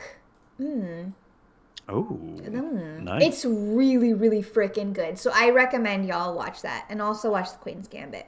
Well, I just finished Silicon Valley on HBO, and I'm still in the middle. I'm on like season 5 or season 6 of Curb Your Enthusiasm. Oh my God, I love it. I don't want that show to ever end. Is it still ongoing? It is. It's still going. Okay, because I saw like 10 seasons of it, and I thought that was it. No, but like that's just because that's the 10th season. The 10th season just came out like this past year. Oh, okay. Yeah, it's still going. All right, awesome. It's good. Larry David so forever. Forever. Oh my God, it's Please. so funny. I love it. It's so funny. Yeah. Okay, so what are your favorite shows of 2020? All right, so the first one I want to talk about was, I don't know if it came out this year, but it was one that you told me to watch, and I fell in love with this documentary, The Last Dance. Oh, you with watched Michael Jordan. it. Yes. Oh, yeah. I watched it from start to finish, and it was just so freaking good. Okay, so it did not come out this year. I'm pretty sure it was like an ESPN show. Oh, okay. It was like a mini series or whatever that came out. I mean, several years ago, I believe. But man, but I just watched it on Netflix for the first time this past year too. Man, it's good. I mean, it's good. It brought back a lot of memories because you and I were talking offline about this when you told me to watch it.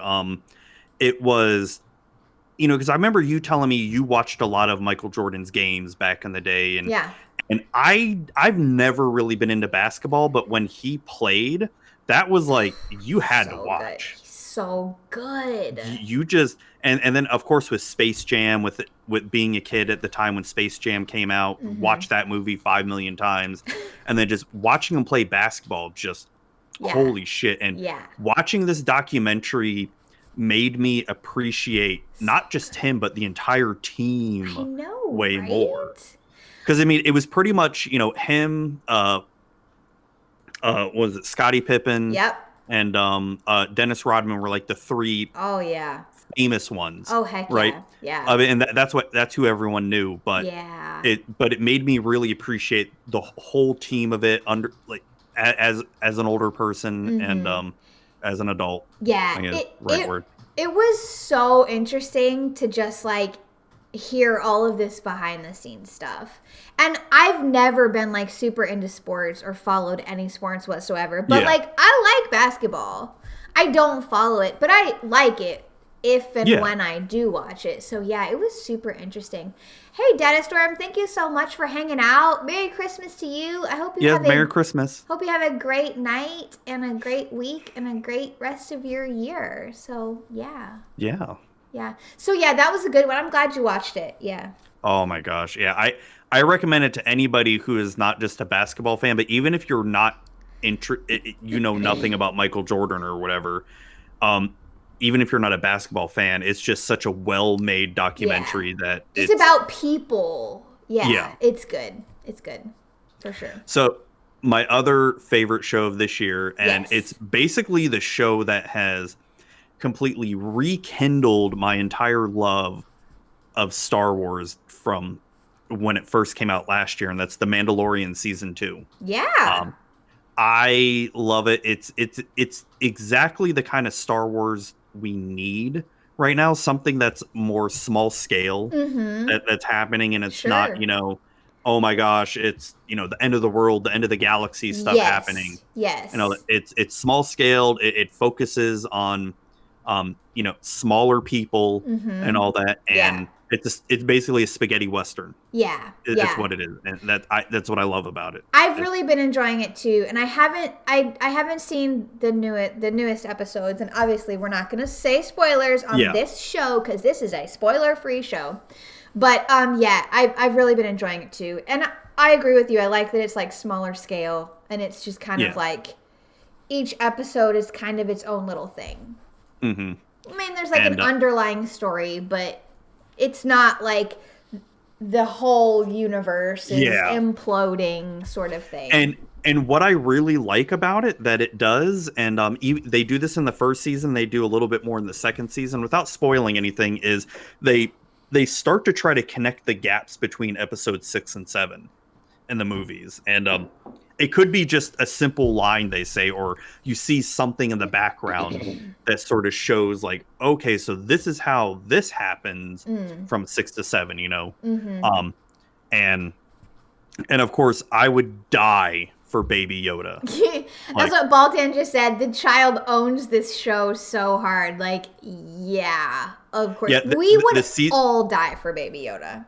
The season finale is tomorrow night or tomorrow morning or something. Is it? Whatever. Gosh, okay. Well, I'm going to have to like mute everything on all my social medias because I'm a couple episodes behind and I don't want to see any spoilers. What was the last episode you saw?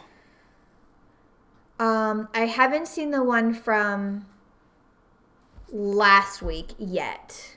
So I guess I'm only one behind.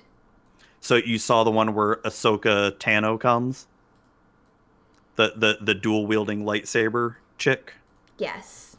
Okay. She is, do you know about Ahsoka or anything? Like where she comes from? Is she from the Clone Wars? Yeah, the Clone Wars cartoon.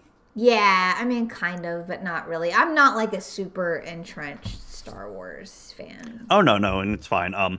Just if you ever get curious, like read up about Ahsoka, or even there's some YouTube videos that go all about her too. Yeah. She is like become my favorite freaking Jedi like ever. And the fact that they bring her onto this show, like it's like forget Rey, okay? Forget Princess Leia, forget Padme, forget all of them. Ahsoka is like the best. Yeah. Right? She blows them all away. Yeah. She seems really cool for sure.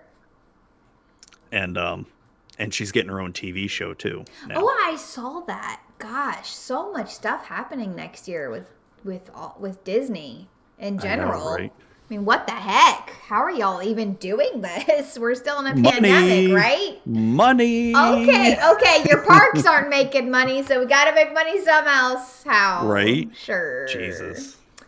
Yeah. So yeah, I mean, The Mandalorian is. I'm down with that one too, for sure.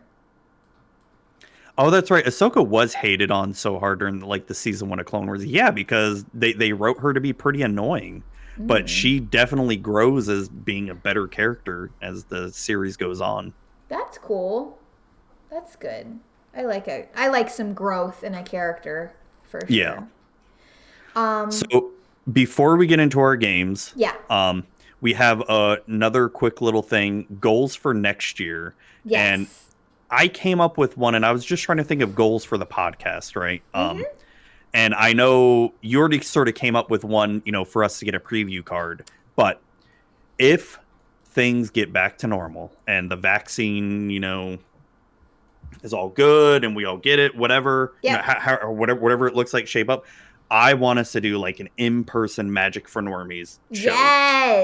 Yes. I'm totally on board with that. That would be so cool.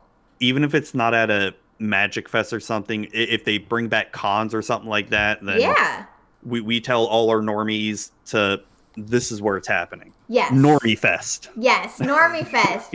We'll make our own, as long as it's safe. Yes. Yes. For sure. If the pandemic's still raging on it won't happen. Yeah, next year, no, I'm not going to risk it. No, but, definitely not. But yeah, that would be an amazing goal for next year. We'll see what happens. Yeah. We'll see what happens. Because that was our original goal for this year, but... Yeah, but who knew the end of the world was coming? Right. Not me. Nope. We've got a little bit of hope, though. We got a little bit of hope. Yeah. I just saw. So I work in healthcare and all that, and some of the doctors that I work for, they got the vaccine. Okay. Just this week. So. Wow. Yeah, it's going out. Yeah. So we'll see. It's promising.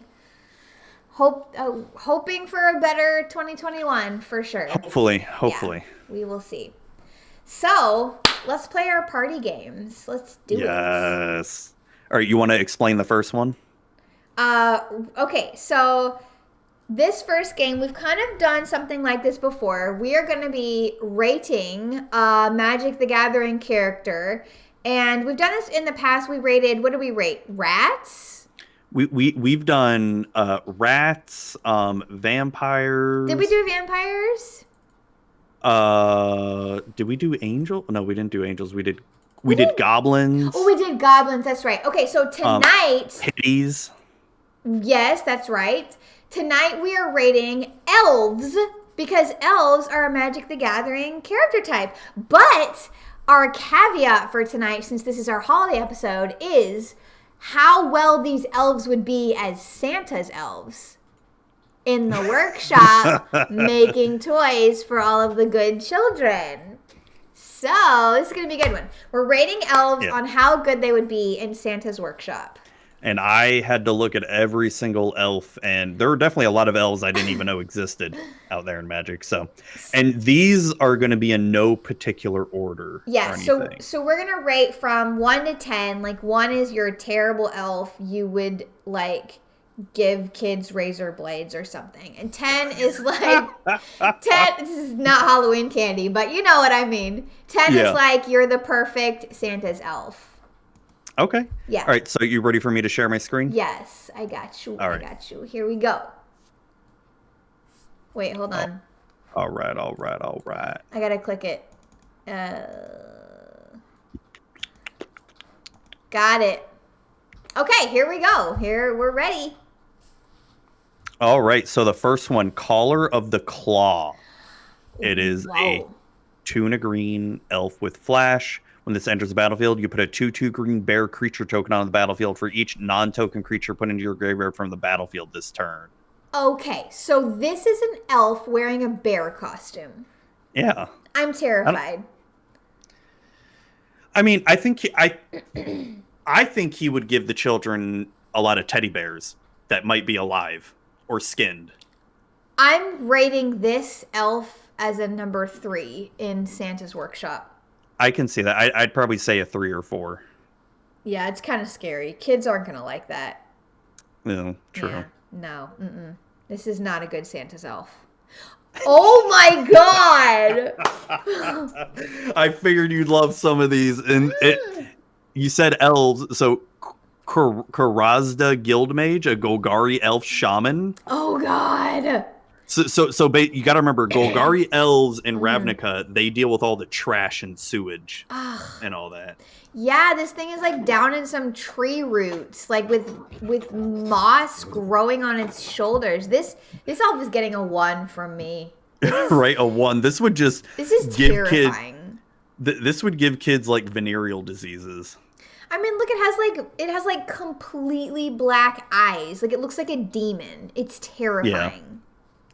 Yeah, I mean, is it me or is there like part of its spirit coming out of its hands like right around something here? It's glowing. I don't know what that's toxic waste. I'm not sure. Yeah, I agree. A 1. I hate one that for one. Sure. Yeah, sorry.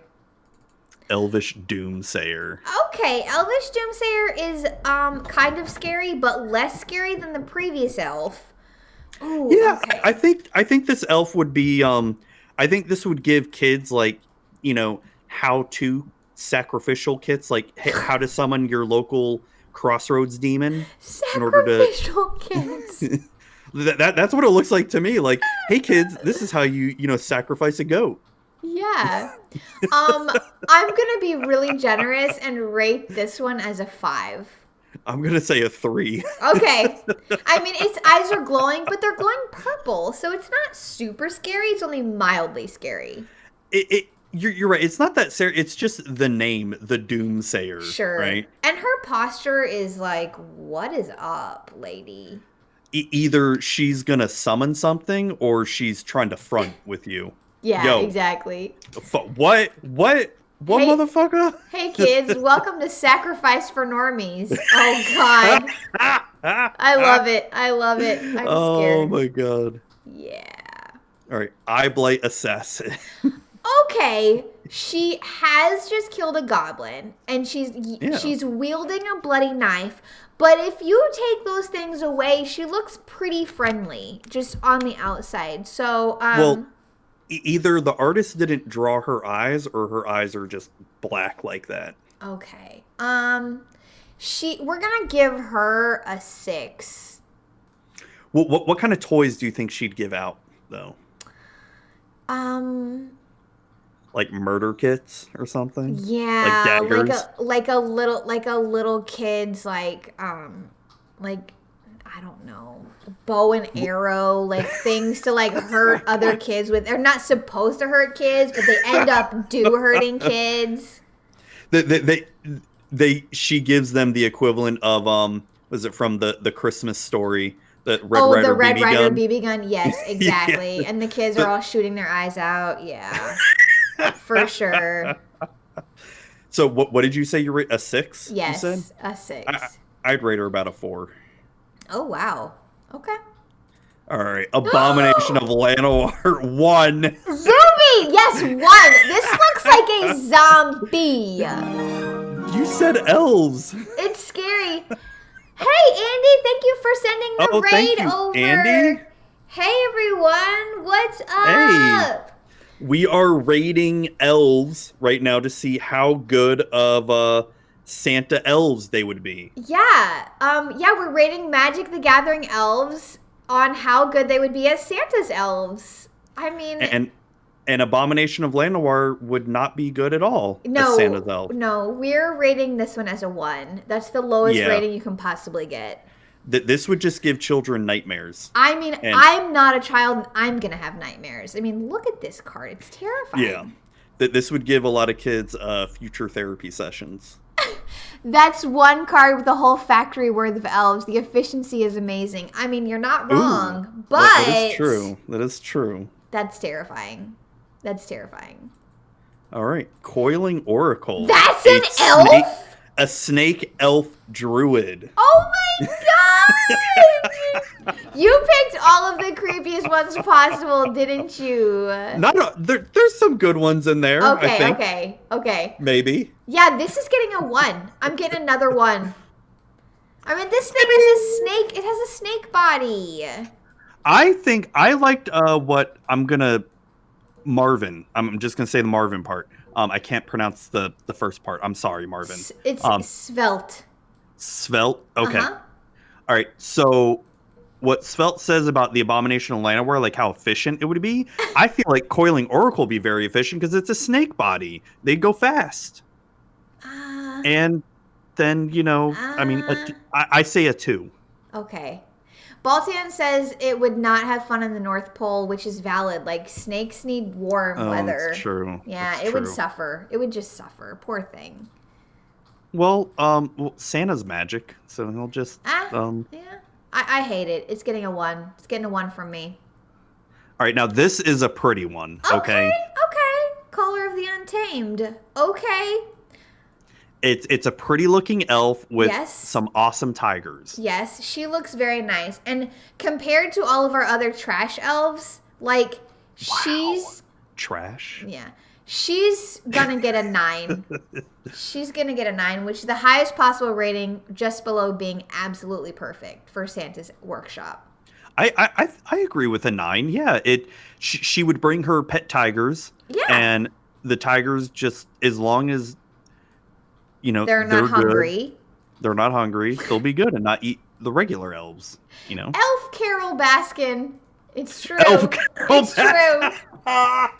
Oh my God! Oh, I didn't even think of that. Why didn't we think of Tiger King for our favorite shows of 2020? Right? That feels like forever ago, doesn't it? But it wasn't. That was literally 2020. I know. It was this year. Wow. Oh my God. Crazy year. All right, Boreal Druid, an elf druid. This elf, even looks like it has, ice on its shoulders. It does. It is from Ice Age or Cold Snap. Okay, this elf doesn't look super friendly, but it looks way better than some of the scary ones, and it kind of looks snowy. So I'm giving it an 8. Oh, I was going to give it a 6. Okay, sure. You give it a 6. Go for it. All right, let's see our next one. How could I not pick one of my favorite elves, Ayara? First, Lochthwain. I love it. I feel like she'd be a 1 because she'd be like, I'm not fucking doing this. Yeah, she would straight up be like, I'm not working in Santa's workshop. But if she had to, I feel like she would not be scary and do it. No, she wouldn't do it. She'd be terrible. She wouldn't do it at all. I'm going to give her a 3. I feel like she would, fake it-ish, but end up just doing nothing. Like, she would manipulate people in order to do the work that she has to, to get her work done, yeah. Yeah, she's getting a 3 from me. Yeah, I'd say 1, but I love Ayara. She's one of my favorite commanders. I do. She's great. I do too. I love her. All right, good old Deathrite Shaman. Oh, no. Okay, this one's terrifying. He's not that terrifying. Haven't you ever seen Tarmakat's cosplay of Deathrite Shaman? I have. But that doesn't look like one of Santa's elves, though. It doesn't. I'm going to give it a 4 because I'm just trying to be nice. I feel like he would what he would probably do is probably give a lot of kids calcium pills or vitamin D or milk, make their bones strong and then rip the skeletons out of them. Okay. To use them because look, he's surrounded by bones and stuff. Oh my gosh, it's true, but wow. Yeah, I know it's pretty dark, so I'd say about a 2. Okay, I'm scared. Before we go on to the next one, I think we've confirmed that Magic the Gathering elves would not be good Santa elves. Yeah. Mm-mm. Oh God! Oh God! I didn't even realize half of these were elves. I know, right? I forgot. This is terrifying. Okay, I'm giving it a 2. Wow, why a 2? I'd give it a 1. I mean, I'm just it's scary, but not the most scary elf that I've seen. So that's why I'm giving it a 2. Well, with it being a lich, it would just gosh. Probably what it would do is probably give some of its own essence to kids so they can have their own no, and the reason why is because liches have phylacteries, so that if their physical body dies, they're they can still live through their phylacteries. So sort of what was it, the Harry Potter Horcrux? Yeah. Right? That's just what he would give the kids so he'd never, actually die. Oh my gosh. Okay. That's dark. That's dark. Terrible present. Yeah, that's a bad present. Now, this is an elf I love. I know. I hate it. But it's so good. Is this a good elf in Santa's workshop? Maybe. Honestly. No, it's poison. He would, or I don't know if it's a he or she or what it is, but they would probably just give poison kits to children. I'm going to give this one a 6. I think I'd agree with that. A 6 sounds good. Yeah. Yeah, I think, I mean, if they had to be good, I think they would do okay. They would just have to probably kill some of the other elves to get that itch. Oh, okay. Maybe. To get that killer itch out of their system. The murderous itch. The murderous itch. Yeah, sure. Oh, right, next one is Twin Blade Assassins. Oh, gosh. Elf Assassins. I don't think they would do well in Santa's workshop. Gosh, we're going to go with a 3. I was going to say 2 because I feel like they would get bored and they wouldn't do a very good job. They'd probably end up just sneaking off somewhere. And start some drama. Yeah, for sure. You're right. Like, oh no, the head elf is suddenly dead. Oh no. Suddenly dead. Yeah. Oops, what happened? All right, Llanowar tribe. Oh gosh. Okay. These elves feel like they're real goody-goody, honestly, and they might try really hard to do well, so they might actually be really good. So I'm just gonna give them an 8. Yeah, I agree with that. An 8. I was gonna say the same thing. Yeah. They all seem like. First of all, they all work together. Yeah. They add 3 mana to your mana pool. Oh, heck yeah. And they're like, hey, we're going to get this job done. Yes. Boom. Yes. We're going to make these toys for these children. And it's done. Yeah, exactly. Yeah. I feel that. Excellent. Azuri Claw of Progress. 1. Easy 1. Easy 1. That's the scariest elf I've ever seen. Scarier than the Abomination of Llanowar? No, not scarier than that one. Yeah, this one, I agree with a 1, maybe a 2. I just feel like, because he kind of looks like he's all mechanical and stuff. Yeah, that's terrifying. So maybe he'd make like some robot death toys But look at his teeth. Yeah, I mean. No, he's getting a 1. That's too scary. I mean, that's life for you. Oh my gosh, okay. Growth Shaper Guardian. 1, 1, 1. Elf Crab Warrior. Oh my god. Don't dismiss him as a 1 right away because those crab hands could be very useful. Oh, Azuria's Phyrexian? How am I supposed to know that, Baltan? Jesus. He's still an elf. Yeah. Come on, it's an elf crab. Those 2 hands could be really useful for holding up stuff as he's building toys. I'm giving him a 5. Crab hands are not useful. Come on. They're just big claws.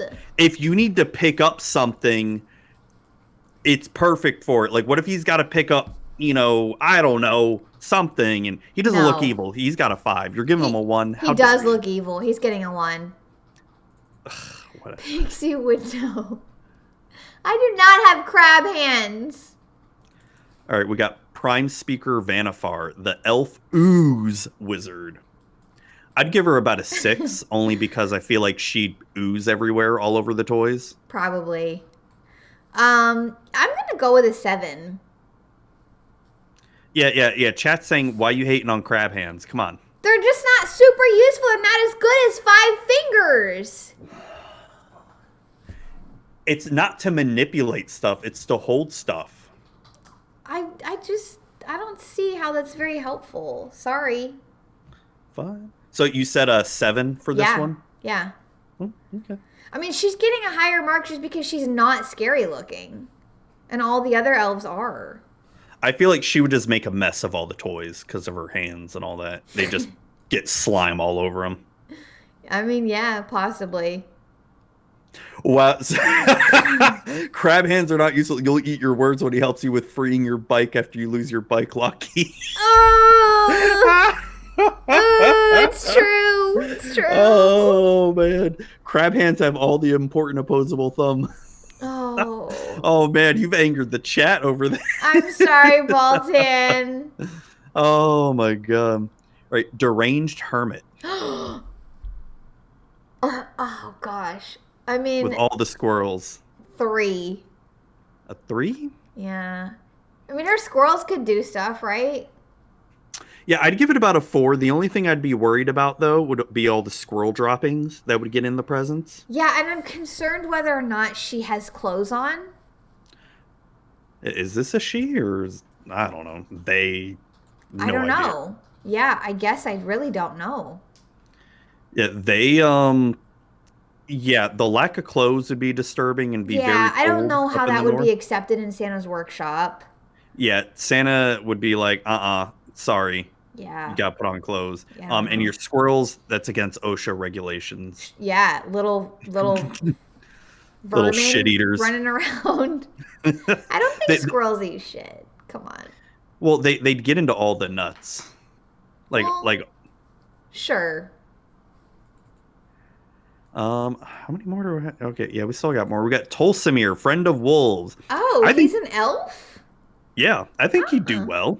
He's kind of got that Legolas vibe. Oh, sure. He would do really well. He's gonna get an 8. I'd give him about a 7, and the only reason I rank lower than you is because I feel like he would have a problem with taking too many vanity breaks. Oh, And what you I mean by think? that is he would have to constantly go to the bathroom and just look at himself. Oh. Like, I am so dashing. You think I he's in am- love with himself? Yes. Oh, gotcha. Well, and plus you'd have to worry about the wolf too, That- like accidentally eating an elf. Yeah, for sure. That thing looks mean. Because whenever a wolf enters the battlefield under your control, that creature fights up to one target creature you don't control. So those Yep. are elves right Yep. there. Could be bad. Real bad. Now, I feel like, to me, Oh this would my be almost a gosh. 10. Yeah, this Th- is definitely getting a 10. Because this is the perfect elf. She's already got a reindeer. Yep. This is the perfect Santa's elf. I mean, it's Yeah. called Spring Mantle Cleric, but like we're thinking about this in Santa's workshop, and she's just perfect. Yeah. Yeah, she's number 1 elf right here. Oh, and that's the last one, too. Save the Number best 1 for elf. last. Number 1 elf is last one. Yeah, that's it. She's perfect. She's Spring Mantle Cleric. At least we had one good one. Yeah. Hey, Yeah. we had the other one with the tigers that was good. She was decent. Yeah. Mm-hmm. But yeah, there were I when I was looking through all the elves, there was way too many that looked the same essentially. Yeah. So I tried to find a lot of them that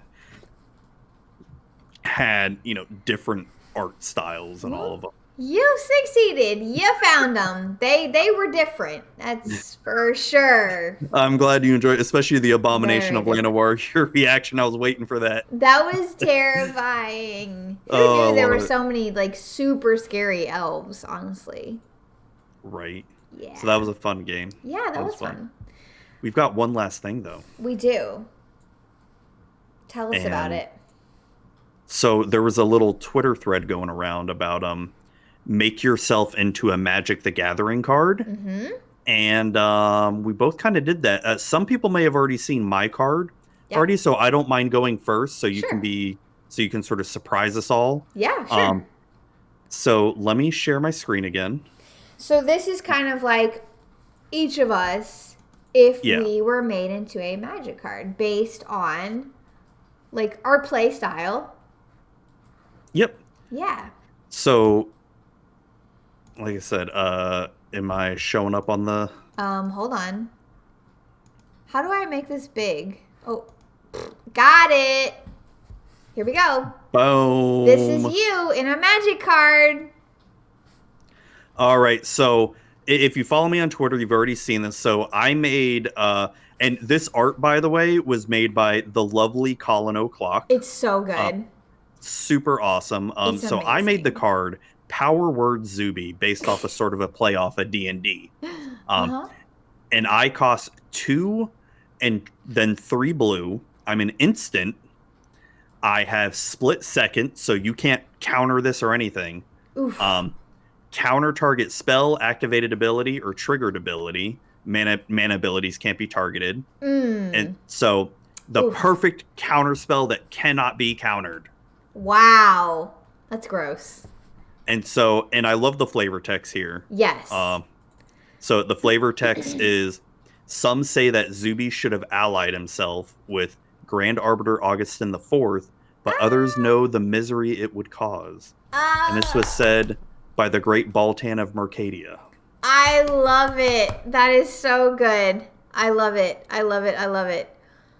It's the flavor text just really puts it over the top. It's kind of expensive to cast though. I feel like with the split second and the instant being it, I feel like that's appropriately cost at 5 mana. Gotcha. If it was 4 mana, it'd be a little bit too good. Yes, in my way too good. Oh gosh. Because with split second, that means no one could put anything else on the stack. Oh, like they can't even respond to this at all. Oh my gosh! Wow, are there actually cards like that? Yes, Krosan Grip is probably the most popular one played. That destroys target artifact or enchantment. Wow, cool, crazy. I figured you didn't like Mercadia, Baltan. That's why I put you there. Boom. Oh, dang. Zuby card should be a creature that when it dies should tutor for Grand Arbiter. This is a major flavor fail. See, that would have been too easy to do, but, I had to think outside the box here a little bit. Yeah. Cool. So let me show you mine. All right, let me stop sharing. Okay, here's mine. You're gonna have to watch the stream to see it, Zuby. Yeah, I figured. Okay, so I'm not good at making magic cards, so I did my best. Okay, so mine is a legendary creature. It is called Spiteful Cat Whisperer. So it costs 2 colorless, a black and a red. It is a legendary creature, human witch. I mean, of course I should have made a vampire, but I made it actually like me, a human? Yeah. Okay, so it costs X, a black or red and a black or red. Pay X life, sacrifice X other creatures. Each opponent sacrifices X creatures and or enchantments. Oh, gross. Whenever a creature is sacrificed, create a 1/1 black cat creature token. Oh, that would be gross. So even if you never did good. Pay the mana into it, you do the first ability and you just relied on the sack ability, that is, you go infinite on that, essentially. It's so good, right? Oh, can you? Because it's whenever a creature is sacrificed, it's just going to keep creating another token. Well, you do have to have mana to do it. No, I just mean the second part. Whenever a creature is sacrificed, you create a 1/1 black cat creature token. Yeah. Or is that part of the paying ability? No, it's not. It's separate. Okay. Oh my gosh, that'd be great. Yeah, it's so good, right? I'd play it. Oh, heck yeah. Yeah, and Tizari says in chat, I love the book title. A list of everyone who ever used Omnath against me. See how spiteful I am? I am very spiteful. I love it. Man, I created an infinite loop? Oh, dang.